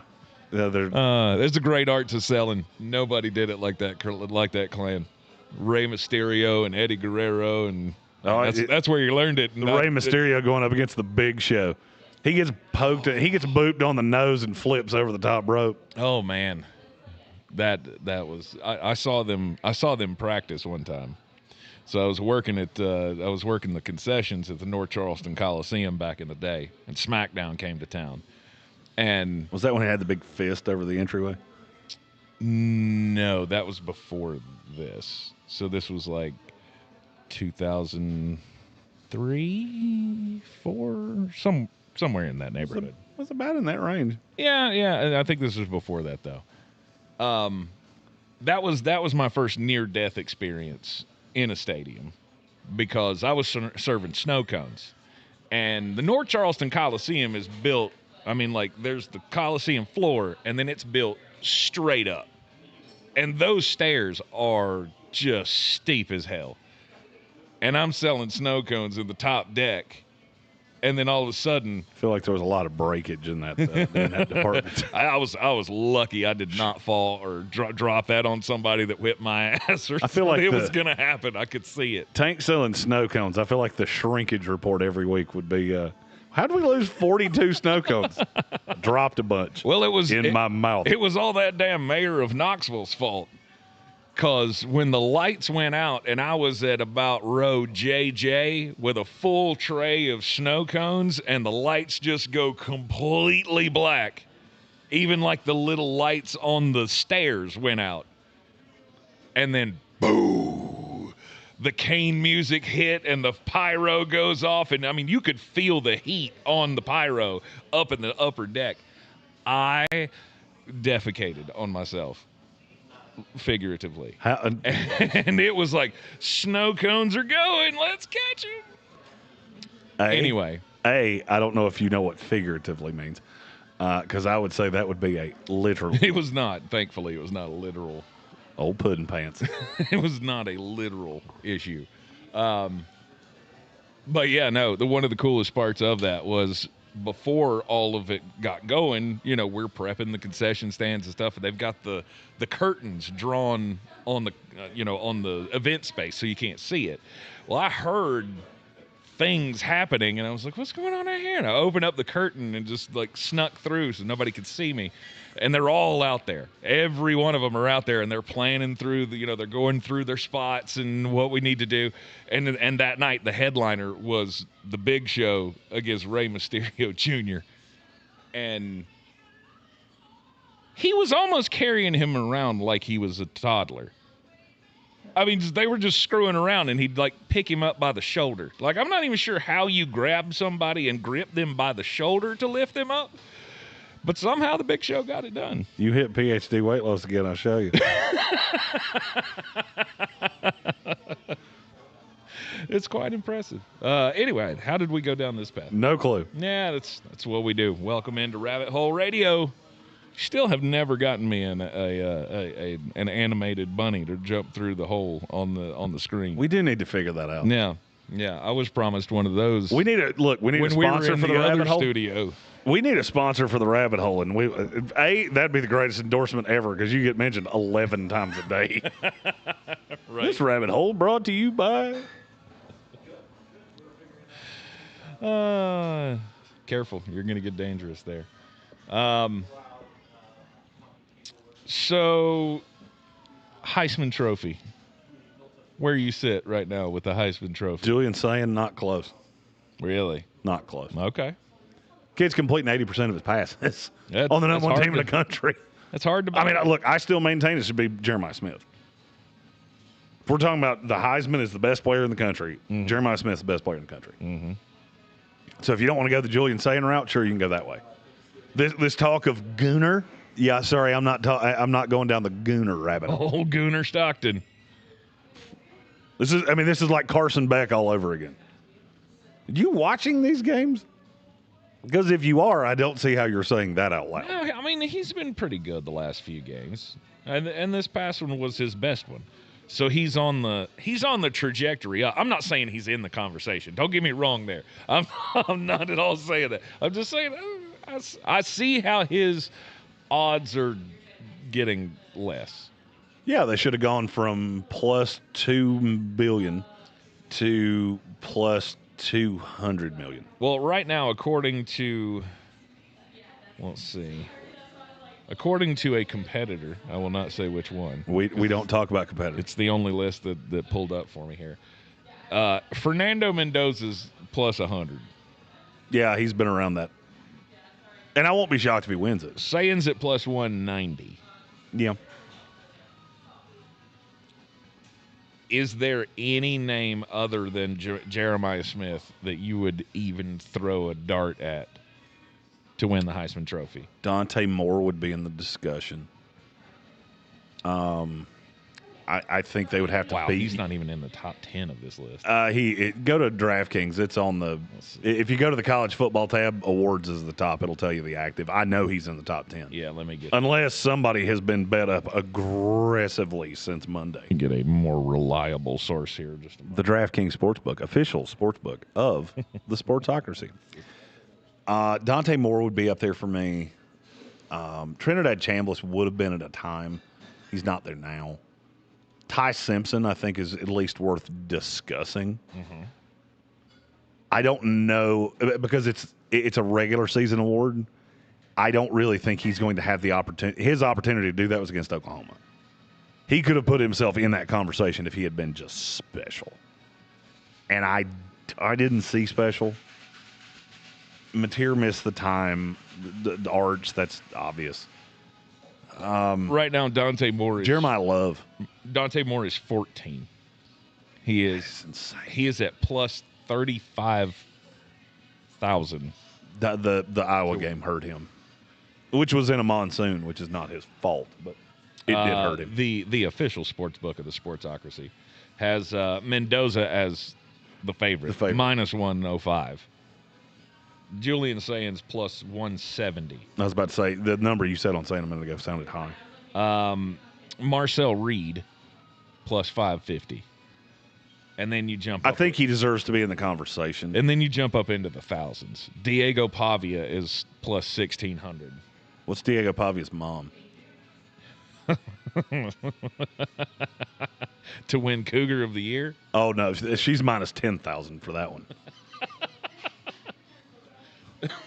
They say a cougar never changes its spots, and I don't want that one too.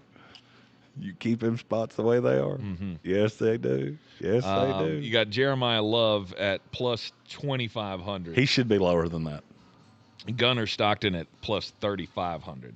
Jeremiah Love's a dog. All right, I will, and I want to, having Bill here, we're almost comparing notes right now on a 3-hour radio show. Grab that microphone there. I'm gonna. We'll Bill, try it again. I want you. We're gonna play a fun game of fact or flawed. Jeremiah Love is what you were told Ashton Jeanty was a year ago. Fact. I think it's stone cold fact because he's true 3-down back. He can do everything. Yes. 100%. Where do you have Love overall? Overall, he is, I want to say 18 off the top of my head, but I'd have to look. I know he's not top 15, but he's in that next 15. He is, if I remember correctly on my preliminary, because I don't do top hundreds until all the information is in. On my preliminary board, I think he's 3. I love this kid. I mean, I think he can be Saquon Barkley good. I never saw that with Jeanty. I do see it with Jeremiah Love. I also love this receiver. Bill and I will spend more time in the next 5 months, talking about this receiver class than we spend talking about our spouses. Joining us live at Bear's Smokehouse Barbecue is Bill Workman, who's driven up. He drove up. He drove up. I think I said that last time we had somebody drive up here. You did. Sometimes my Lester comes out every now and then. He drove up from that other Carolina. Bill Workman joining us. Why? What? You are nerdier than him when it comes to draft and analysis and stuff. Why do you do this? I love it.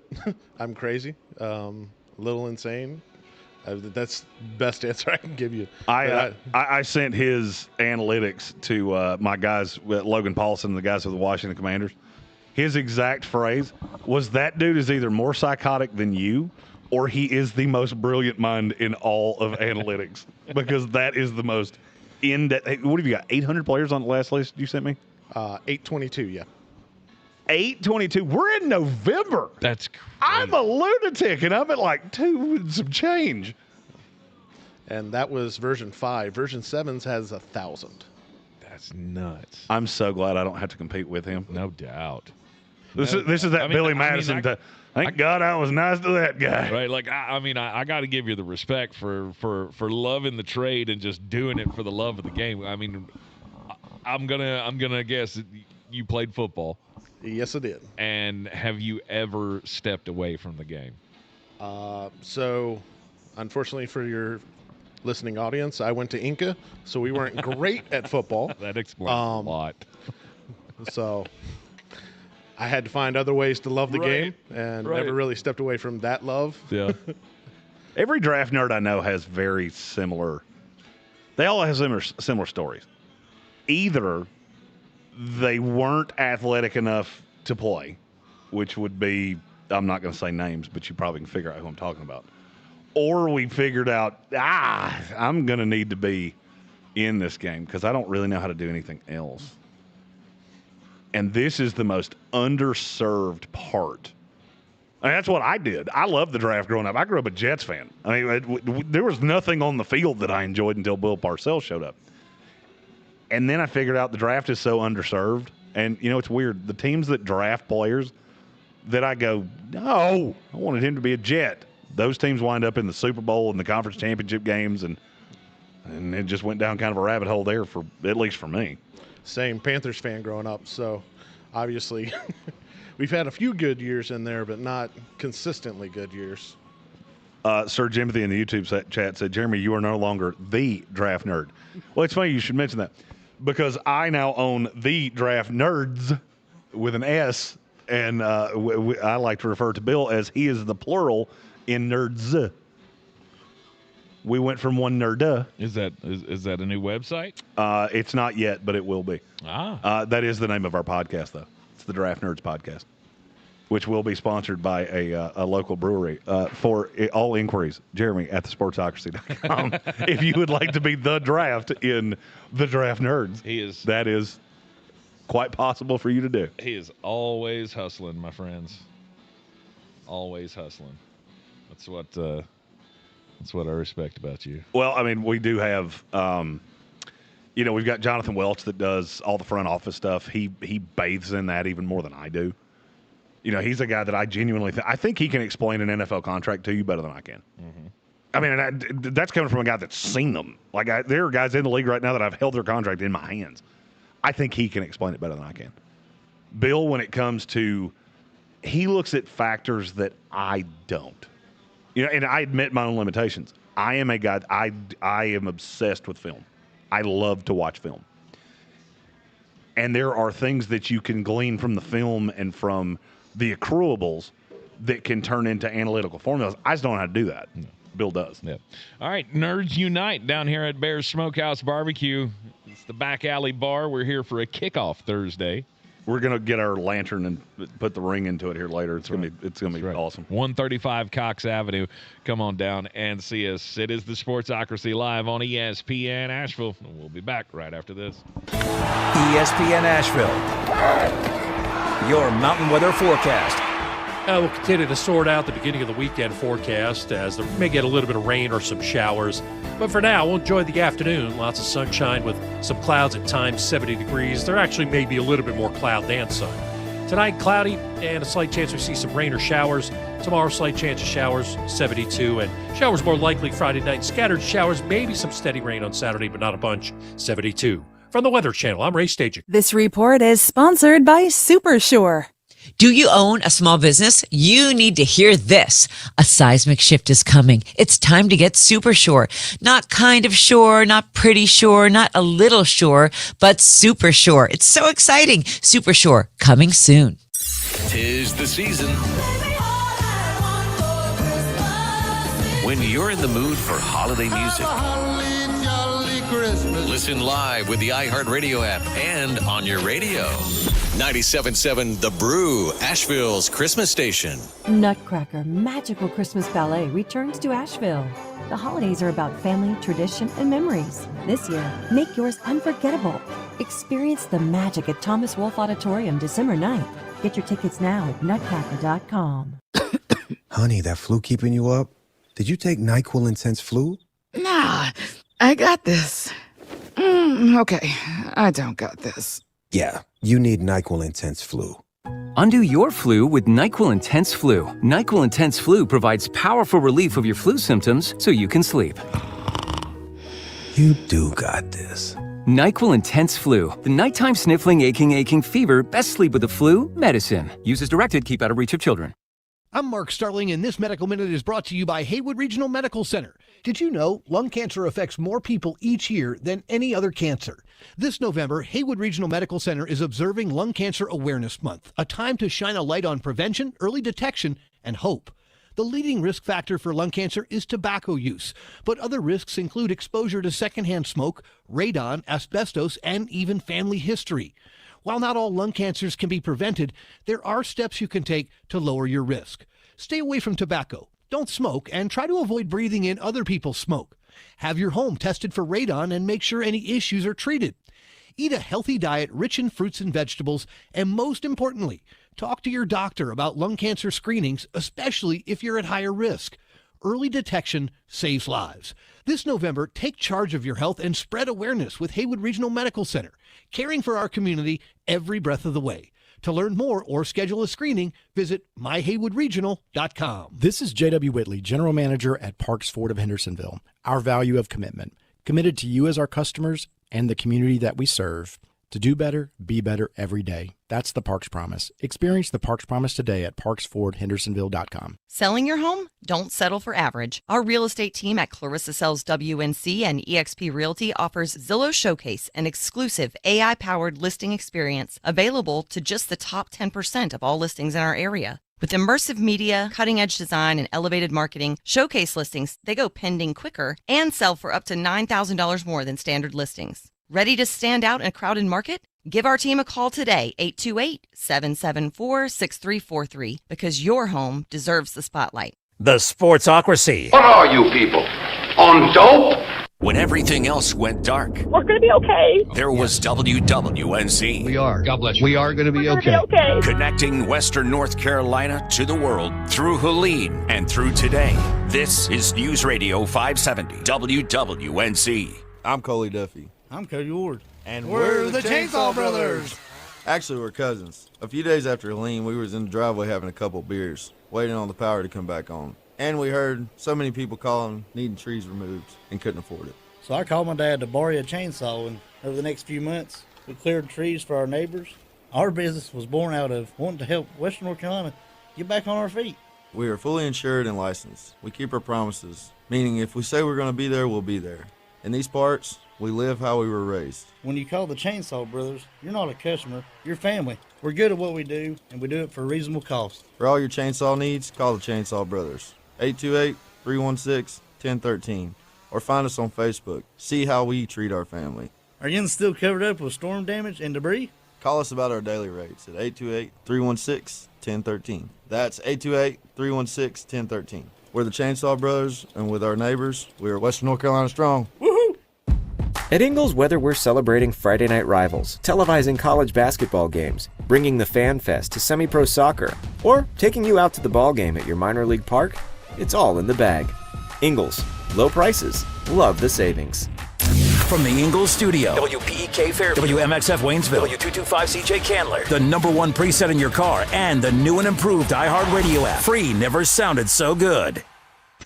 Live from the Ingles studio. I can't wait to play with myself every day. The Sportsocracy. Damn the devil to hell! Let the big dog thief! Let him on the field! Come get you some of this. Fire them cannons! By golly, put more powder in those things. He couldn't take any more disappointment. Oh my God. The Jets killed him.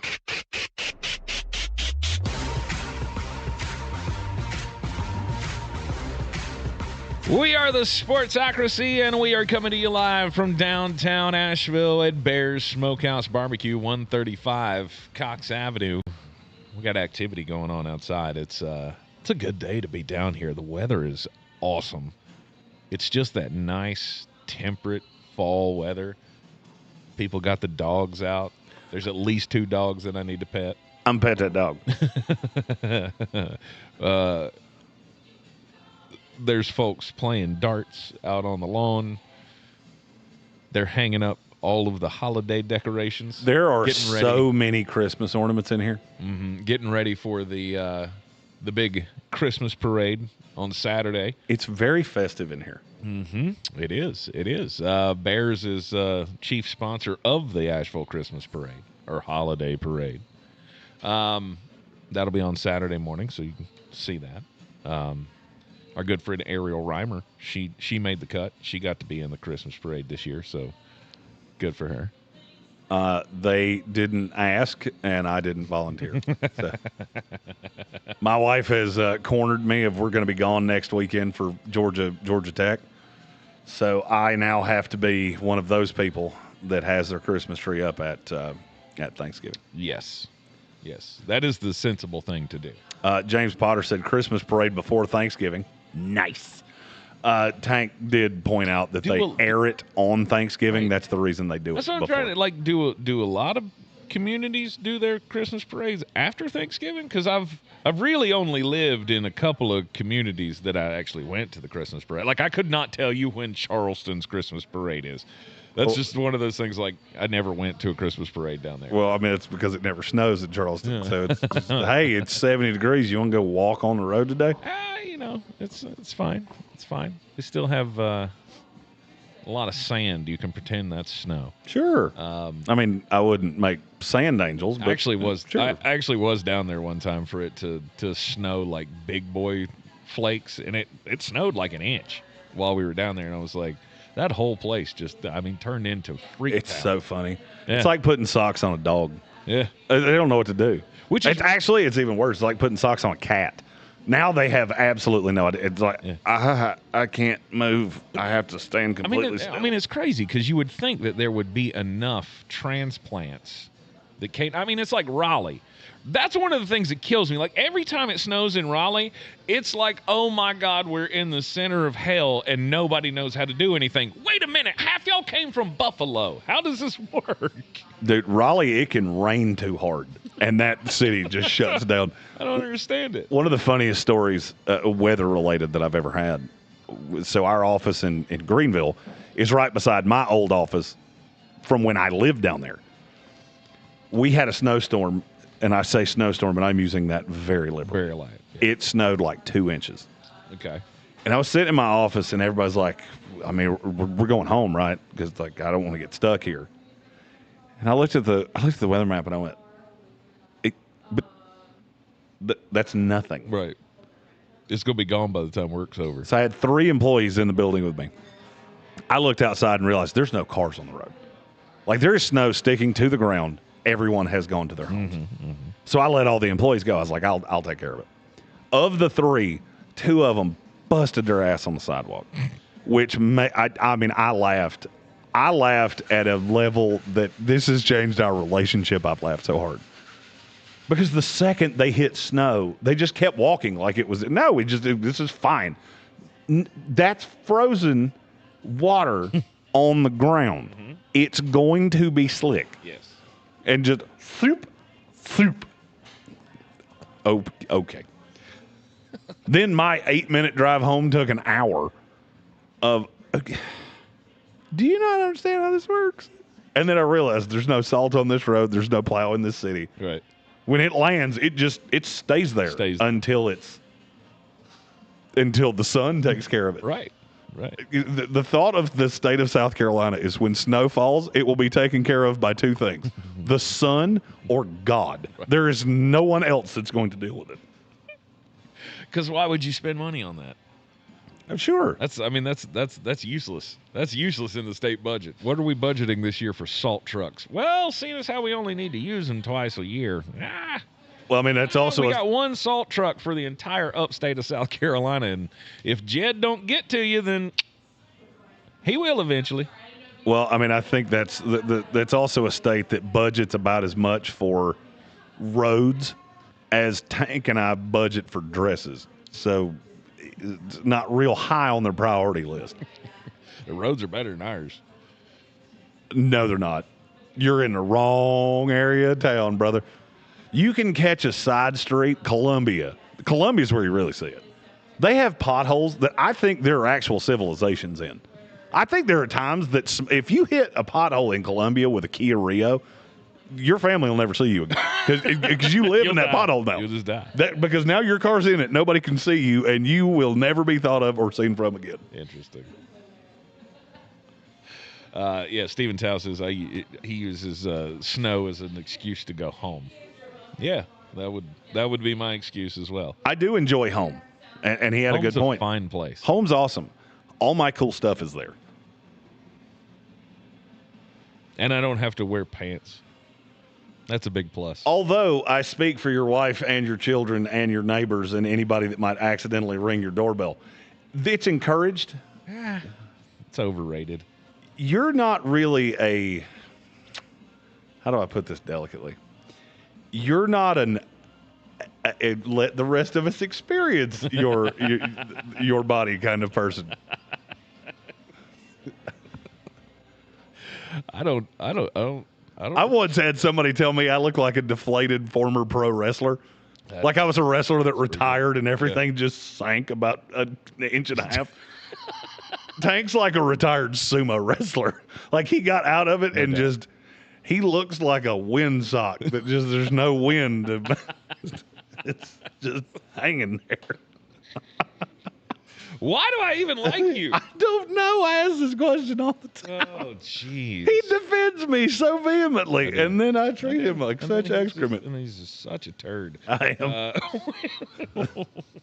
Hey, I took you to the Super Bowl. That's true. You know why you're nice to me? That's why. That's true. Because Jeremy doesn't like the word no. Hey, can we be the grand marshals of this thing? No. Are you sure? Okay. Done. That conversation happened one time. Yep. Joe Burrow returned to practice, Jeremy, and I still feel like there's not an expectation for him to play this week. I want to know why we're even talking about this. I mean, I feel like this is a damned if you do. How did anybody say this out loud? Of Joe Burrow, who's been in the league, this is year 5 or 6? 6, I think. I believe this is 6. So he was in this is 6. Yeah. He's been hurt 4 times. Mm-hmm. How are we out loud with a team that is 3-7 and has no hope whatsoever? Let's chuck him back out there. I mean, they're talking about it on ESPN right now. Status is uncertain for New England. Let me certain it for you. Don't do it. Also, if you're a betting human, take New England right now because that number is going down on the assumption that Joe could play. If you're telling me that I get New England minus 5.5 against what will probably be Joe Falco, I'm down. I'm down to clown if you're around, and I'll put a whole mess of money on it. 6.5. I just don't understand what the point is. It's like, what's the high side for Cincinnati? You bring back Joe Burrow. What do you think you're going to accomplish? We're going to get him to do what we pay him for, which is play football. I mean, that's the bare bones of it all. So where's the risk assessment in this of what happens when he gets really hurt? And now we're pushing up against the start of next year. And now you've paid T. Chiggins and Jamar Chase and all the other players on this team, and you don't have him for the start of next year because you rushed him back for no reason whatsoever. And before anybody says, well, we don't know they rushed him back, look at the initial timetable. Look at the initial timetable. What was it? Week 14, 15. It was like he could maybe get back for the playoffs if they were still in it. Okay. We're 3 weeks ahead of that. Mm-hmm. And you're telling me this isn't a rush job? Get out of here. This is Zach Taylor trying to save his job. And this is, oh, by the way, why you don't save lame duck coaches. So you think Joe's being pushed? No doubt I think Joe's being pushed. I think Zach, the only... I think Joe's doing the pushing. And maybe he is. And maybe he is. But there are times you have to protect people from themselves. Mm-hmm. When you have an asset that's this expensive, that's this big and this vital to the furtherance of your organization, I'm sorry, there are certain things you don't get to do. I make these decisions. When we start having to talk about fractions of $1 billion that we're getting ready to pay you over the next handful of years, I get to make some of these decisions. I think Joe's pushing himself and Zach Taylor's allowing it to happen because he knows. If this team goes 3-14, I'm doomed. Yes. I can't go 3-14 with a $400 million quarterback. Yes. I just can't do it. Yes. Having Joe Burrow on this team gives him the best shot to keep his job, which is why I feel like this situation has to be taken out of his hands. No doubt. If you were a smart owner, I believe you would step in and shut this down. If you were a smart owner, you would have put him on IR to begin with. Not designated to return. Sure. He's done. Okay. All right. Because you would have looked at this roster, you'd have known what it was. We got Joe Flacco to make a run at it. It didn't work. We're going to tap out. We're not going to pay Trey Hendrickson because that relationship is beyond salvation. We'll draft a pass rusher in this draft, pair him with Shamar Stewart for the furtherance of our life, or draft an offensive lineman. I don't really care which one. Right. Edge rusher's better at the top. Offensive line's a little deeper. Mm-hmm. The words might be back for the playoffs. That was the moment. That was the moment where you should have made this call. No doubt. But you didn't. You didn't. You're going through the process. Now he's back before he's supposed to be, or back before, I guess, the latest time that he could have been back. You want to know why I'm always angling? No. Absolutely, I tell him no. Absolutely, I tell him no. Joe, I love you, buddy. And you want a lot of things. Because, I mean, it's also on the doctors, right? The doctors are going to tell him no if it's not safe. Well, and I'm not saying there's a difference between safe and smart. Oh, sure. There's a difference between safe and smart. I dealt with this with the Jets. You know, Aaron Rodgers was talking about being the first person to ever come back from an Achilles injury in the same season, and I have it on good authority. He could have. He could have come back. The only problem is if the bad had happened, he might never have walked again. Mm-hmm. And so that's where the doctors step in and go, this is stupid. You know, it's one thing if we're chasing a Super Bowl. And you're a 40-year-old guy, and this is your last shot at this, and we make an informed decision of maybe the juice is worth the squeeze here. For Joe Burrow, he's not even 30 years old yet. This guy's got a lot of years, a lot of high-quality years left in this league. But if you want to know why I'm always, I don't necessarily want to see people lose their jobs, but sometimes they have to. And if you want to know why I'm always angling for when you have this lame duck coach that I can't tell you Zach Taylor's going to get fired on January 7th or whatever day the end of the league season is. I can't tell you he's going to get fired. I can tell you he should. There's no doubt in my mind there are a handful of coaches in the league that should no longer be coaches in this league, head coaches in this league, mm-hmm. as of the end of January, whatever date that is. Zach Taylor's one of them because you have mismanaged this situation. You have bungled this so badly, and nobody's getting better under you. So you're not my future. My future is I am paying a quarterback and 2 wide receivers to be competitive to win Super Bowls. Zach Taylor ain't doing that for you. No. The fact he got to one, whoop-de-damn-do. In the words of Charles Barkley, I don't care. Your blind squirrel finds a nut every once in a while. I was going to say, your quarterback did everything to take you there, and your defense was real good. Everything steered in spite of your coach. He just so happened to be the one occupying the head job when it happened. Yep. This is why I'm always saying this, you cannot let these things fester in an organization because it's one of the tenet fallacies of sports. All right, because you have the fans, that you're a fan. If you're a Cincinnati Bengal fan, you're a fan no matter if Zach Taylor's the coach, Marvin Lewis, Bruce Coslett, Mike Shula. It doesn't matter. It doesn't matter who the quarterback is. If it's Carson Palmer, Joe Burrow, Jeff Blake, it doesn't matter. You're here regardless. The ownership is the same way. The coach is not. Zach Taylor would get fired here tomorrow, be the offensive coordinator of the Los Angeles Rams in a week, and yet you're letting him make decisions for the furtherance of your franchise. That's stupid. Because he has no future here, and anybody with an IQ above salad dressing knows it. And you're allowing him to make decisions that could derail your franchise for the next half a decade. That's moronic. It's what the New York Giants did. Everybody wants to say, it wasn't Brian Daboll's fault that Jackson Dart was making stupid decisions with how he runs. He's done it forever. Right. Okay, but I'm the head coach, and I'm the one that tells him not to. And the fourth time you didn't do that, you don't get to make this decision anymore. And do I think Mike Kafka's the future of the New York Giants? Probably not. I think he'll get a look.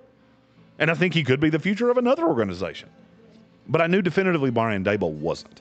And once I know that definitively, you got to go. Mm-hmm.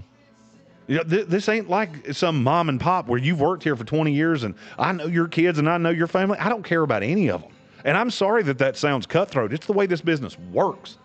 It is the way that high-level corporate business works, and that's what the NFL is. And when I see owners like Woody Johnson and Mike Brown and a handful of others in this league that you are so unbelievably incompetent when it comes to doing this, it is no wonder that you have been a laughingstock for – I am 38 years old. The Cincinnati Bengals have been a laughingstock for 35 of them. Mm-hmm. The Jets have, the Browns have, and I can keep doing this. And you know what's funny? I can tie it all right back to that corner office at the top of the facility of the guy that cuts the checks. It's stupid. It's stupid that we're allowing this. It's stupid that we're humoring this. It's stupid that nobody is coming on television and radio and podcast and everything today and saying if the Cincinnati Bengals put Joe Burrow back out on this field, they genuinely should do an investigation through the NFL of how unbelievably incompetent this organization actually is. The only thing you have at this point is we pay the players to play. And that is a dumb way to run the franchise. For sure. That works great at a brickyard. Right, exactly. It doesn't work so great in the NFL. No doubt. Because you know what? Finding somebody to lug bricks around is a lot easier to find than a quarterback. Absolutely. You also have to ask yourself, though, how many times what's the answer? Because there's a lot of theory out there about, reps will make him stronger. That's worked for 6 years. He's already proven that he can't handle the ones he's got. Well, he's gotten a lot of reps behind a mediocre offensive line that's never gotten better no matter what you've tried to do because you're a poorly run franchise. Mm-hmm. It's just the way it is. It's just the way it is. Yep. And I hate to say this, but it's the truth. You know how hard it is to find 32 quarterbacks in the NFL that can pilot an NFL franchise? It's that hard to find 32 billionaires that have enough money to buy one and are competent enough to do so. Mm-hmm. So we're always going to have haves and have-nots. Because I hate to tell you this, Mike Brown decides to sell that team tomorrow. There's a 50-50 chance you're going to wind up with just as bad as him, or if not worse. It's quite possible. You're in the Sportsocracy, and this is ESPN Asheville live at Bears Smokehouse Barbecue in downtown Asheville. We'll be back right after this. All across the Tar Heel stage. Tar Heels on the run. Trimble to the cup, layup, Callan in the foul. This is Carolina basketball. Long rainbow three, nothing but net from the rookie. Out to Trimble. He'll try another triple. Counted. The home of the six-time national champions. Drives and hammers it home. Hello, you fella. This is your radio home for the Tar Heels. Asheville's home for the Tar Heels is ESPN Asheville. The free iHeartRadio app is your home for the holidays. It's the most wonderful time of the Open the app and search Holiday and start listening to your local holiday station. I want to wish you a Merry Christmas. Plus stations playing specialized holiday music, Christmas classics, Christmas jazz, country, plus tons of playlists, even podcasts. Last Christmas. Our gift to you, the perfect holiday soundtrack. Open the free iHeartRadio app now and search Holiday to start listening. At Ingles, we know that Thanksgiving is the ultimate event for the foodies in your life. And we have all the fixings and trimmings for a totally tasty turkey day. From fresh, local produce to the best meat in town to ready-made deliciousness from the Ingles Deli, we have what you need to feed the whole family. So, from those afternoon appetizers to that midnight turkey sandwich, we got Thanksgiving covered. Ingles, low prices, love the savings. Why spend your whole holiday in the kitchen when Bear's Smokehouse Barbecue can do the work for you? Order the Bear Feast for Thanksgiving. Includes a smoked turkey, mac and cheese, mashed red potatoes, garlic butter green beans, sausage and bacon stuffing, cornbread, and turkey gravy. It feeds 6 to 8, or you can choose the Little Bear Feast for smaller gatherings. Then add in a pumpkin pie or an apple crisp for the perfect finish. Visit bearsbbq.com/Thanksgiving and order by November 22nd. Bear's Smokehouse Barbecue, Thanksgiving made easy and delicious. I'm Coley Duffy. I'm Cody Ward. And we're the Chainsaw Brothers. Actually, we're cousins. A few days after Helene, we was in the driveway having a couple beers, waiting on the power to come back on. And we heard so many people calling, needing trees removed, and couldn't afford it. So I called my dad to borrow a chainsaw, and over the next few months, we cleared trees for our neighbors. Our business was born out of wanting to help Western North Carolina get back on our feet. We are fully insured and licensed. We keep our promises, meaning if we say we're going to be there, we'll be there.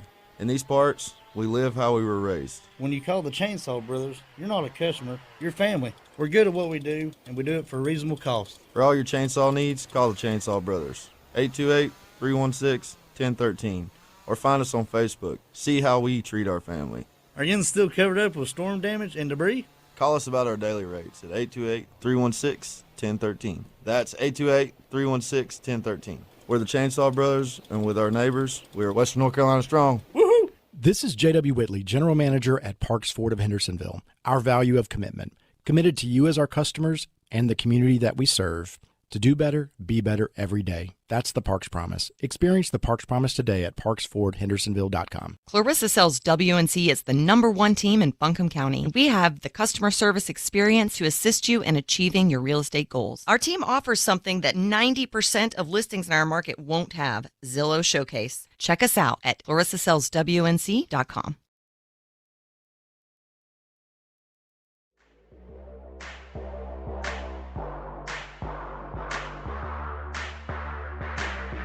The Sportsocracy.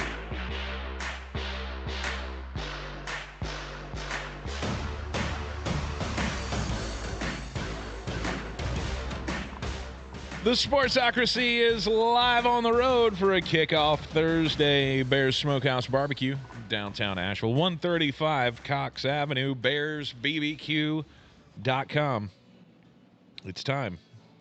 It's time for you to make your order for Thanksgiving. If you haven't done it yet, you need to do so. Bears can take care of all of that hard work. You don't have to spend all that time standing in front of the stove on Thanksgiving Day. They've got the turkey and the mac and cheese. Turkey, mashed potatoes, green beans, the sausage and cornbread, sausage and cornbread stuffing. And, of course, the turkey gravy. If the turkey gravy is anything like the brisket gravy, just get a gallon of that. I don't know what it costs, but you can ask. I'm sure they'll be willing to negotiate with you. You can get a whole bunch of that stuff. Make your order now. You got to have your order in by Saturday to be able to get it by Thursday for the big day. Turkey Day's on the way. I don't have to cook anything. We're doing the feast from here. Yeah. My mom's doing a meal, bringing that to our house. I will have so many leftovers. 2 Thanksgivings. Yeah. Nice. So many leftovers. So many sandwiches. Yes. Awesome. I will be eating Thanksgiving sandwiches for a week, and I'm so excited. I forgot to mention congratulations to Brad, who came by and got the Tar Heel tickets last night. He was our winner of the drawing after our Ingles Giving Tree remote last night at the Irwin Hills Ingles. We thank everybody who stopped by and said hello. Was he the one with the Duke fan kid? Yes. I was rooting for that guy to win. I had nothing to do with the selection, but I was rooting for that one. No, I pulled it blind, and Brad was the one that I pulled out. So congratulations to him. This is the first time he's hearing about it because I forgot to call him today. Attaboy. Say, hey, you won. I do love how you said Brad, who came by and picked up his tickets, but he didn't know that until right now. I said he won the tickets. I did not say that. By the way, he wouldn't have to come by the station because I'd just email him the tickets anyway. He was the winner. He just didn't know it yet until now. So congratulations to Brad. I hope you're listening. And I will be getting in contact with you. In touch for your win in the drawing. Exactly. In-game it said you did say that thing. I swear I knew I wasn't crazy. I was positive he said he came by last night because I thought it was so weird. No, I know what time we left. No, he came by last night, and he's the winner of the ticket. Oh, you just said it funny. Okay, all right. Gambit fan rewound it. I mean, I'm telling you, you can't make boo-boos around here because we got some sticklers for the rules, and I like that. No, he came by the table last night. The actual drawing did not happen until after said event. So anyway, be listening to ESPN Asheville all basketball season long. We've got basketball tickets that are going to be going out. We've got $50 Bears Smokehouse barbecue gift cards. We got 2 more of those to give away. We'll give those away on the Football Friday program tomorrow. I will be in the building for Football Friday. I'm very excited about that. Excellent. Because it's looking like that will be the next to last day that I'm in before we're done for Thanksgiving. Ah, okay. Because Monday I'll only be in for half of the show. Because apparently when you put it on your schedule of I can't do 12 to 3, they go, can you do 12 to 2? I don't think you read that with quite the tone that I was purveying. Right. But you make the decision. Well, I mean, that was your fault. Did you put 12 p.m. in the original email? Well, you think they thought I was specify? up? Tank, anybody that's met me 100%. more than once knows that I'm not talking about midnight to 3 a.m. Because that's how you get a Jeremy going, you know what you should do? Less things than you do because you're bad at them. He's not wrong. I mean, we would all assume that you would be awake at that time and willing to talk business. Now, whether you could do it sober, that would be the truth. Oh, you don't want to negotiate with drunk Jeremy. He doesn't make any sense. You just give us $75,000. In. Out. How about 175? I was out on 75. Maybe. But? I don't remember you saying that. What are you doing? Mm-hmm. But Cowboy Zach Hurst will be in for the first half of the show Monday with you, and then I will come in with my hair on fire. Yes. And I'm very looking forward to that. We're all good with that. It's going to be an overreaction Monday. We'll have Football Friday tomorrow. And we'll be, previewing Week 12, wrapping up Week 12. Tuesday, we'll do something. Wednesday will be a Womack Wednesday. We already talked. Chris and I are both working that day, so why not do the radio show as well? Warriors. You know who's not working that day? You. I, Captain Blackshirt. We figured that much. But we'll have a Womack Wednesday this week, and then we'll call it quits for a couple of days. We will be at Georgia Tech on Friday. Okay. Black Friday traffic's going to be a little interesting. Jeez. I keep forgetting about that. I should probably tell my wife. You should probably do that. That's going to need to go on the calendar. You should probably do that. Yeah. I keep forgetting to tell her that, hey, that whole decorating the house thing on the 29th. That's going to be a Saturday. It's not going to happen. We're not going to do that. That's going to be a Saturday chore. Yeah, you'll probably end up in the same boat that I am, that you're doing it this Saturday. And there's nothing you can do about it because you didn't tell me about this until the last minute. Yep. Probably. That's my wife's rule. If you don't tell me till the last minute, you can't get mad about the fallout. Fair enough. That is absolutely. And you would think I would learn to stop doing things last minute. Well, listen, and you would be wrong. There comes a time when you really don't care about the fallout. Right? I mean, it's like, how mad is she really gonna get? Oh, I've asked that question a lot, and you know what? Sometimes the answer is more than you wanted to. You do always run that risk. That is true. I like to toe that line. Kind of like Stephen Towle with what he just said in the YouTube chat. Oh, dear. He said, ham's better than turkey. I said what I said. Stop that. I don't disagree with him. He's wrong. Here's you know what? Okay, here's my compromise. You're wrong for one day a year. That's what Patrick Holt said. And then 364 days, I'm on your side. Ham over turkey, except for on Thanksgiving, because if I don't have turkey on Thanksgiving, what is this, China? China. It's not good. Don't do it. You shouldn't do it. I think ham and turkey are the same thing. They're not. They're not physically the same thing, but they both have the same problem. 80% of people can't make either one because you will make it drier than an elk's antlers, and a dry ham or a dry turkey, completely worthless. Out. Throw it in the river. It's terrible. Never done it. Terrible. Now, you get your turkey from here at Bear Smokehouse Barbecue where they smoked it. And that bad boy's going to be tender, juicy, and delicious. Oh, there's no doubt about that. It'll be the best turkey. It'll be the best turkey you can have. It's also a really good time to say, if you're going to deep fry turkey, make sure it's not frozen. Or you'll end up on the interwebs for me to laugh at. Oh, and I'll laugh hard. Oh, I do too. Also, don't fill the tin or the vat.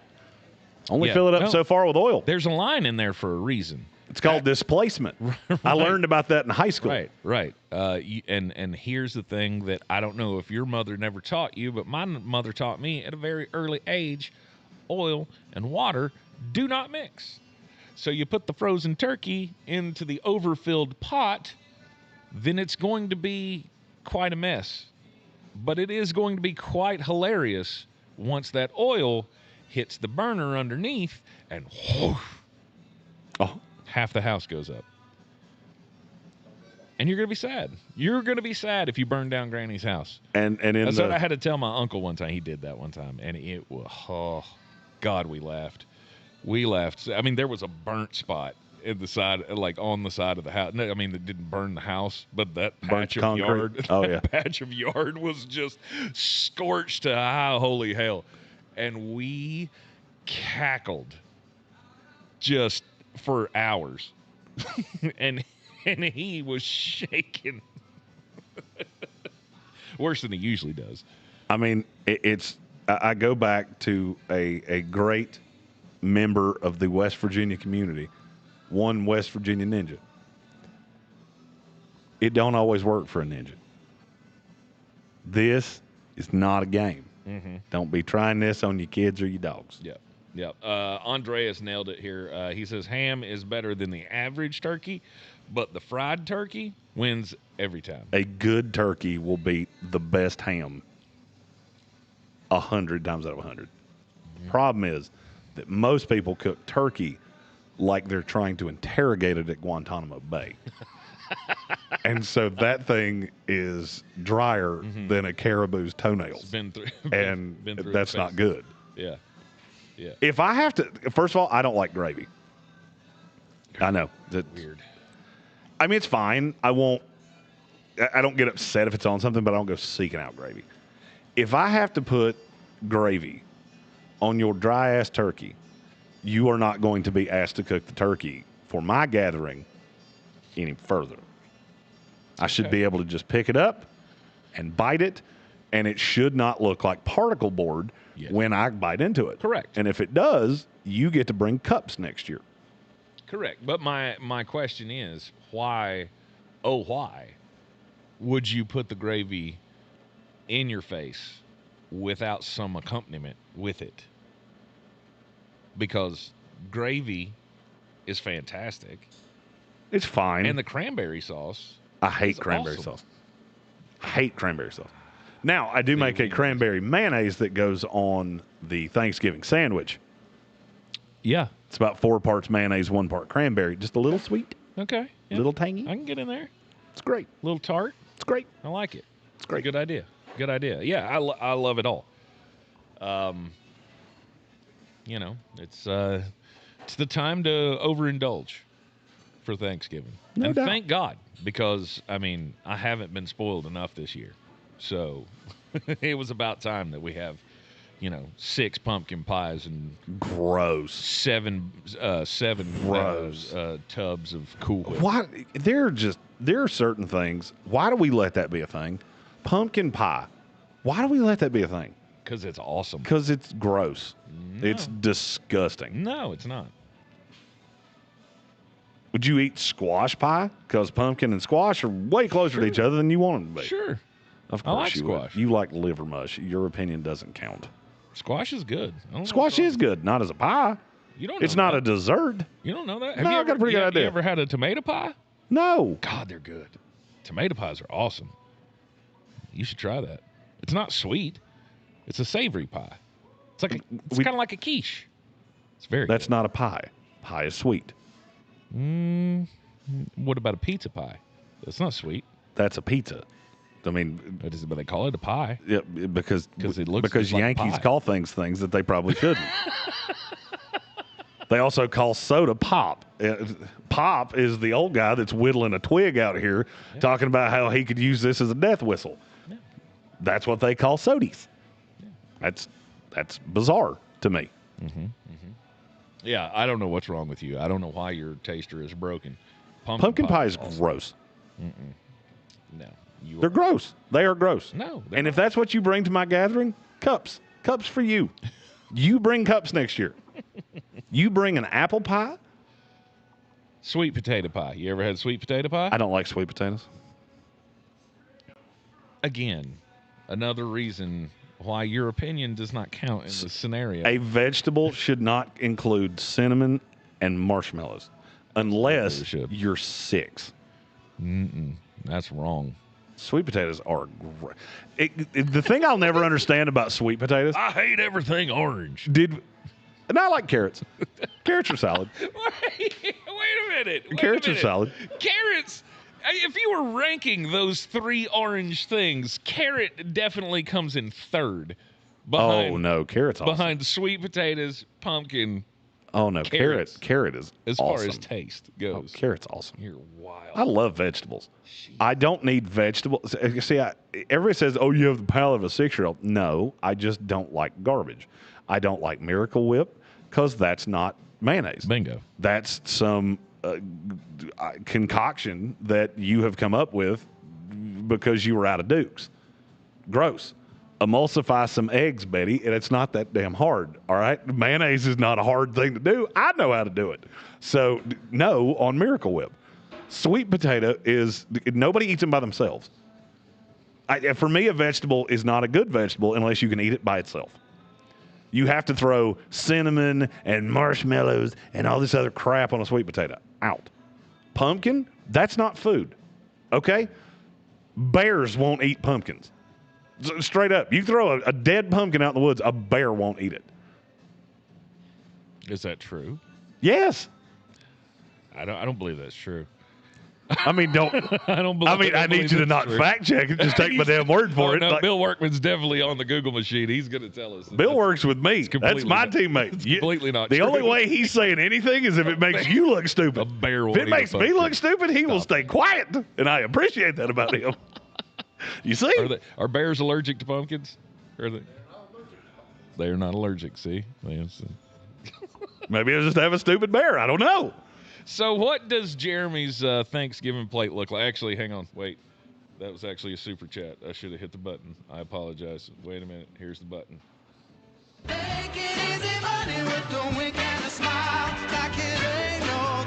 So Stephen Tao has to know, what exactly is on your plate at Thanksgiving?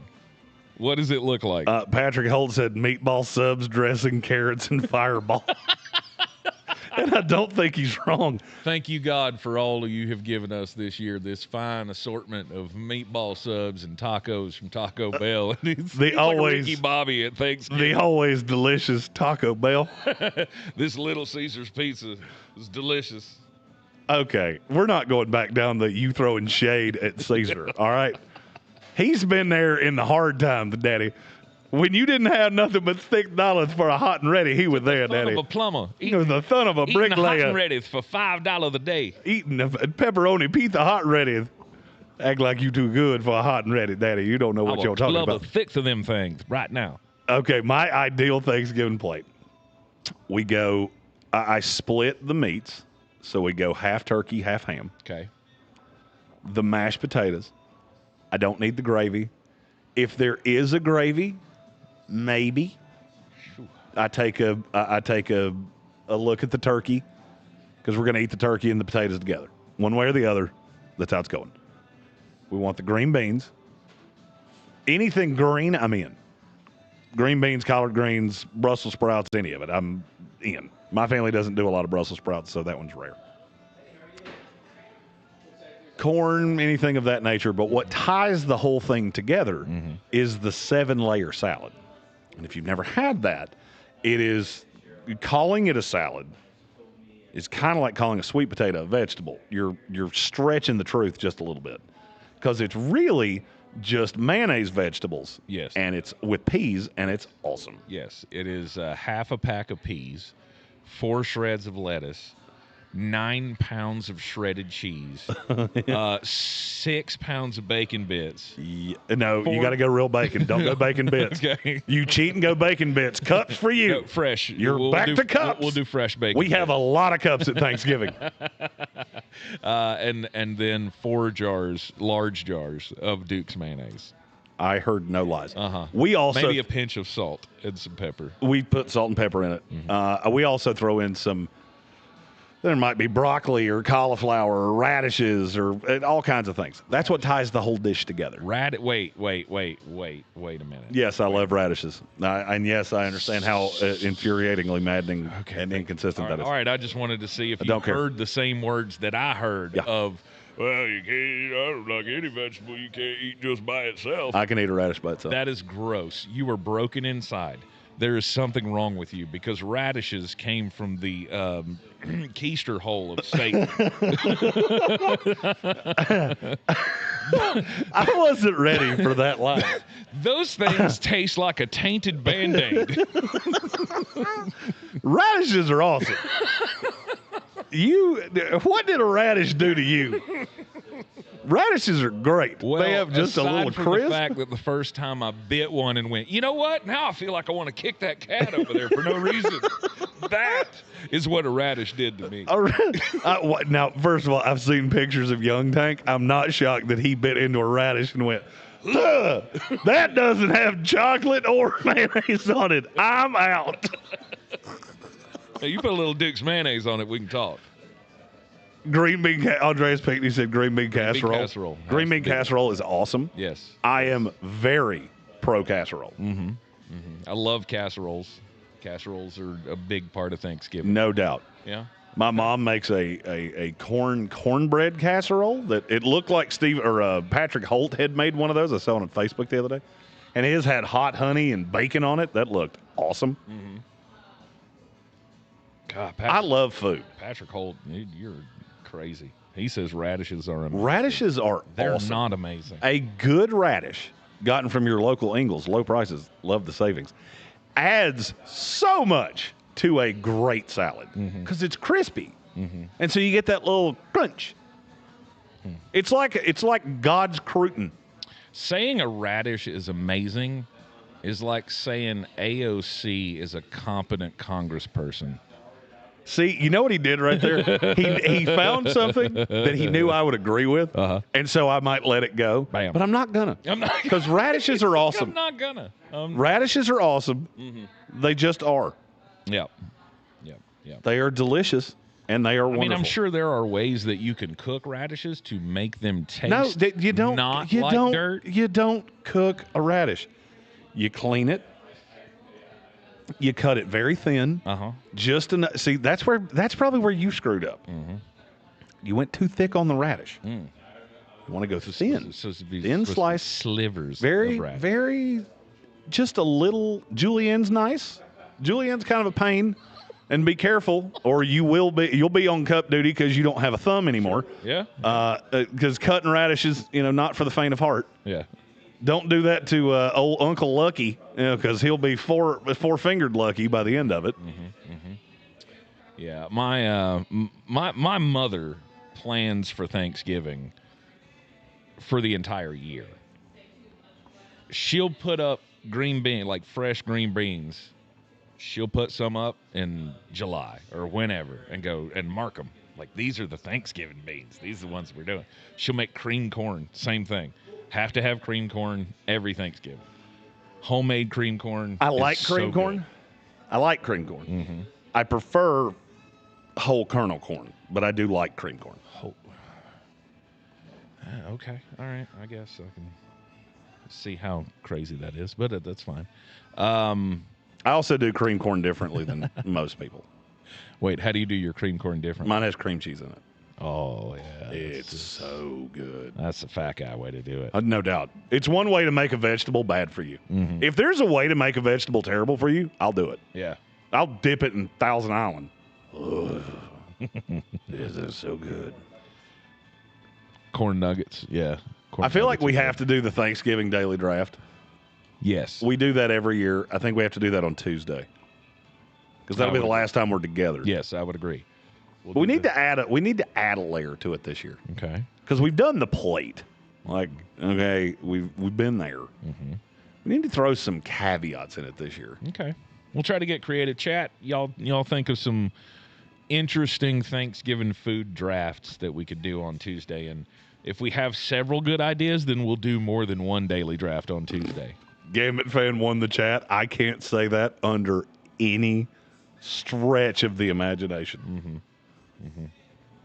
I cannot say that out loud. I wish I could. Me too, because it's fantastic. I do. That's fantastic. Yeah. By the way, today is the last day that you need to head over to ESPNAVL.com. Asheville Smiles. We are taking we're taking nominations for a complete smile makeover by Asheville Smiles, up to $60,000 of dental work going to one lucky person, and you can you can sign up a loved one. If you got a friend that's like, you need to do something about that, you should head over there. They'll love it. I guarantee it. No doubt. They'll be eating raw radishes by next Thanksgiving. I don't know if you want to waste all that dental work on grossness, but go over to ESPNAVL.com right now. Get that confidence back in your smile. It is a personalized transformation that could include advanced cosmetic and restorative treatments tailored to your needs, all delivered by a team known for exceptional care and results. You've been dreaming of a healthier, brighter, more balanced smile? This is your chance. You have today is the last day for submissions to get a smile makeover from our good friends over at Asheville Smiles, ESPNAVL.com. As we get closer and closer to the kickoff of Week 12, Jeremy, tonight is going to be a bloodbath, you say? Bloodbath's probably an overstatement. I don't think Buffalo's defense is good enough for a bloodbath. But I think they're going to win comfortably. I do. I think Buffalo wins this game comfortably. They need this game badly. I think Houston's dead man walking. Well, without even with C.J. Stroud, I don't know that I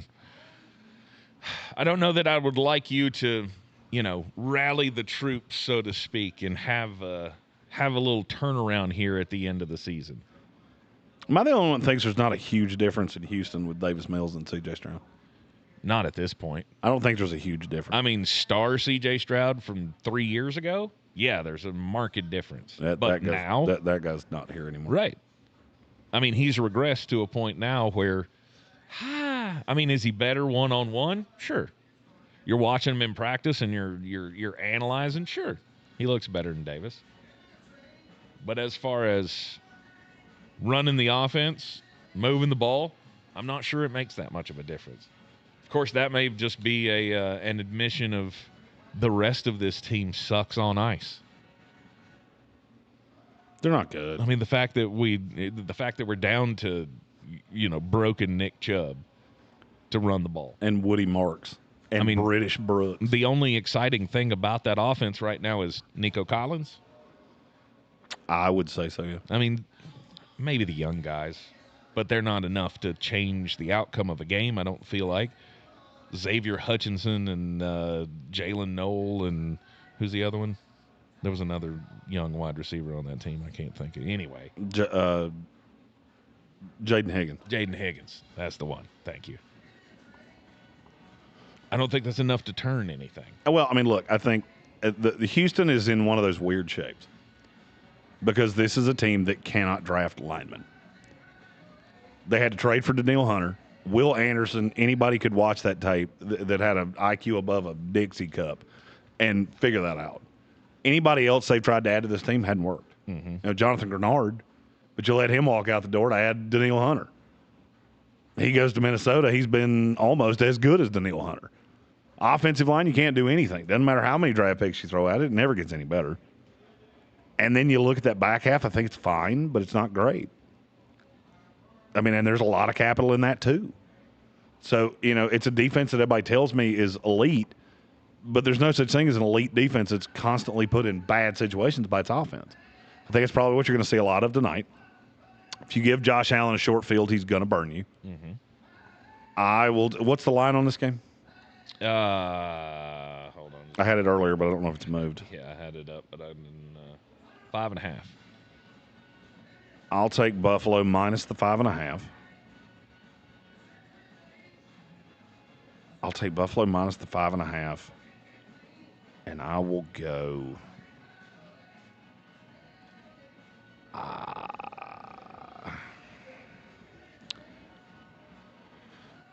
feel like the total's right on. I will go over the 45. I'm over 40. I'll go over the 45. Yeah. I don't love it, but that's what I'm going to do. If you're looking for fantasy players tonight, look for James Cook to have a really good week this week. He was bad last week. Tampa Bay's a tough team to run on. Houston, not nearly as much. I will go over any number you can find on him because they were really low earlier this week.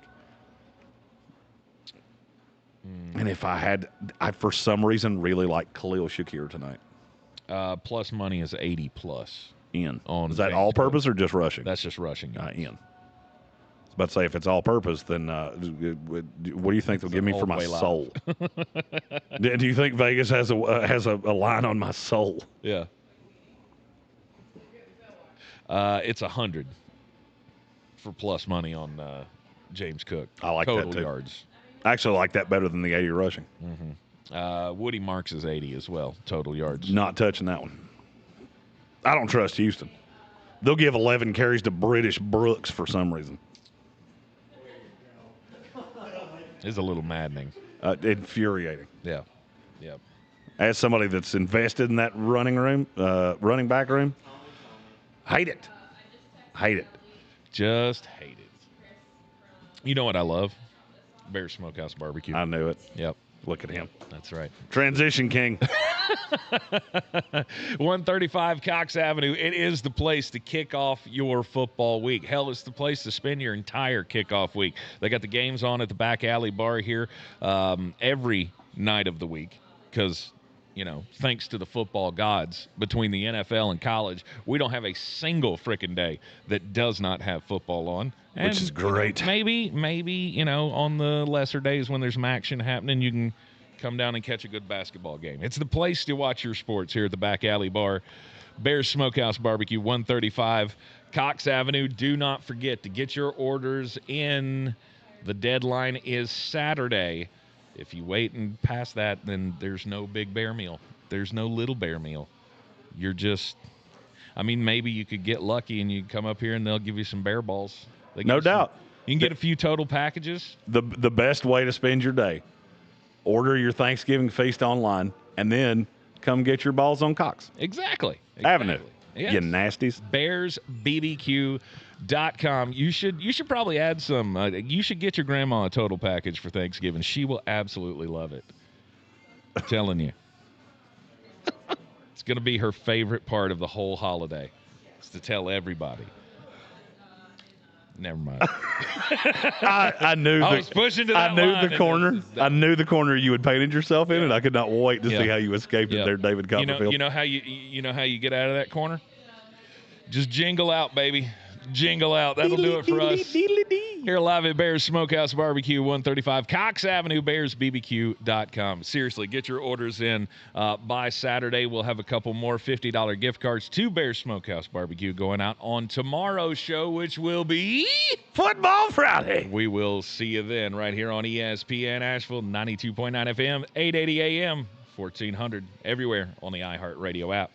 ESPN Asheville, your mountain weather forecast. We'll continue to sort out the beginning of the weekend forecast as there may get a little bit of rain or some showers. But for now, we'll enjoy the afternoon. Lots of sunshine with some clouds at times, 70 degrees. There actually may be a little bit more cloud than sun. Tonight, cloudy and a slight chance we see some rain or showers.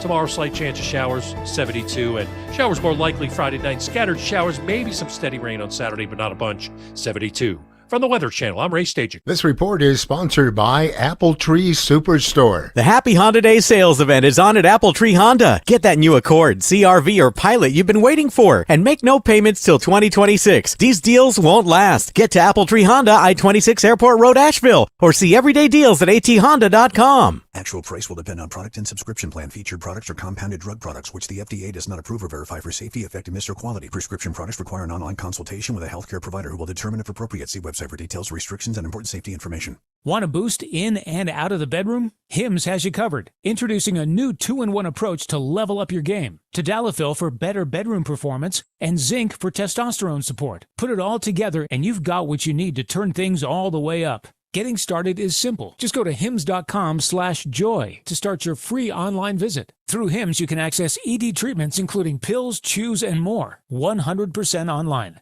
No office visits, no pharmacy lines. Just fill out a simple intake form and a licensed medical provider will determine if treatment's right for you. If prescribed, it ships free and discreetly to your door. Find affordable treatment options at up to 95% less than brand names at hims.com/joy. That's hims.com/joy, HIMS.com/JOY.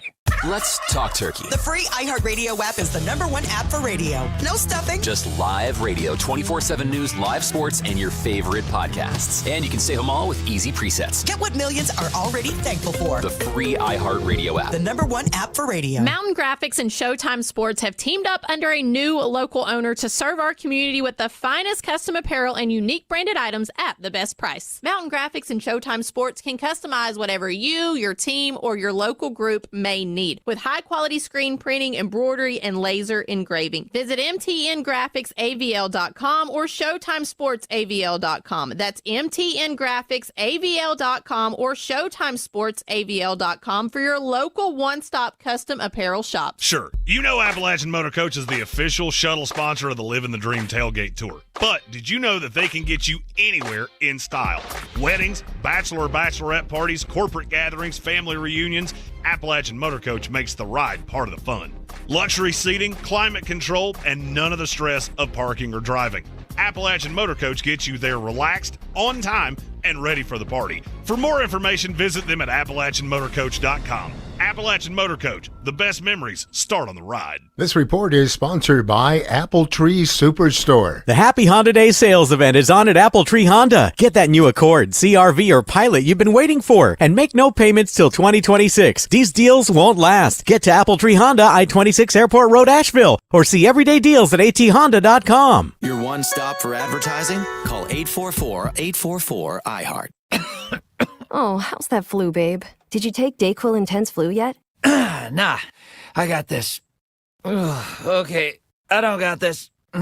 You stay on the couch, and I'll grab the DayQuil. Undo your flu symptoms with DayQuil Intense Flu. DayQuil Intense Flu provides powerful relief of your flu symptoms. I'm ready for that to-do list. Wow, you do got this. DayQuil Intense Flu. The daytime coughing, aching, fever, under your flu, medicine. Use as directed, keep out of reach of children. This is the story of the one. As a custodial supervisor at a high school, he knows that during cold and flu season, germs spread fast. It's why he partners with Grainger to stay fully stocked on the products and supplies he needs, from tissues to disinfectants to floor scrubbers. All so that he can help students, staff, and teachers stay healthy and focused. Call 1-800-GRAINGER, click Grainger.com, or just stop by. Grainger, for the ones who get it done. Portions of the following program were pre-recorded. Men's college basketball is coming to downtown Asheville on November 30th and December 2nd.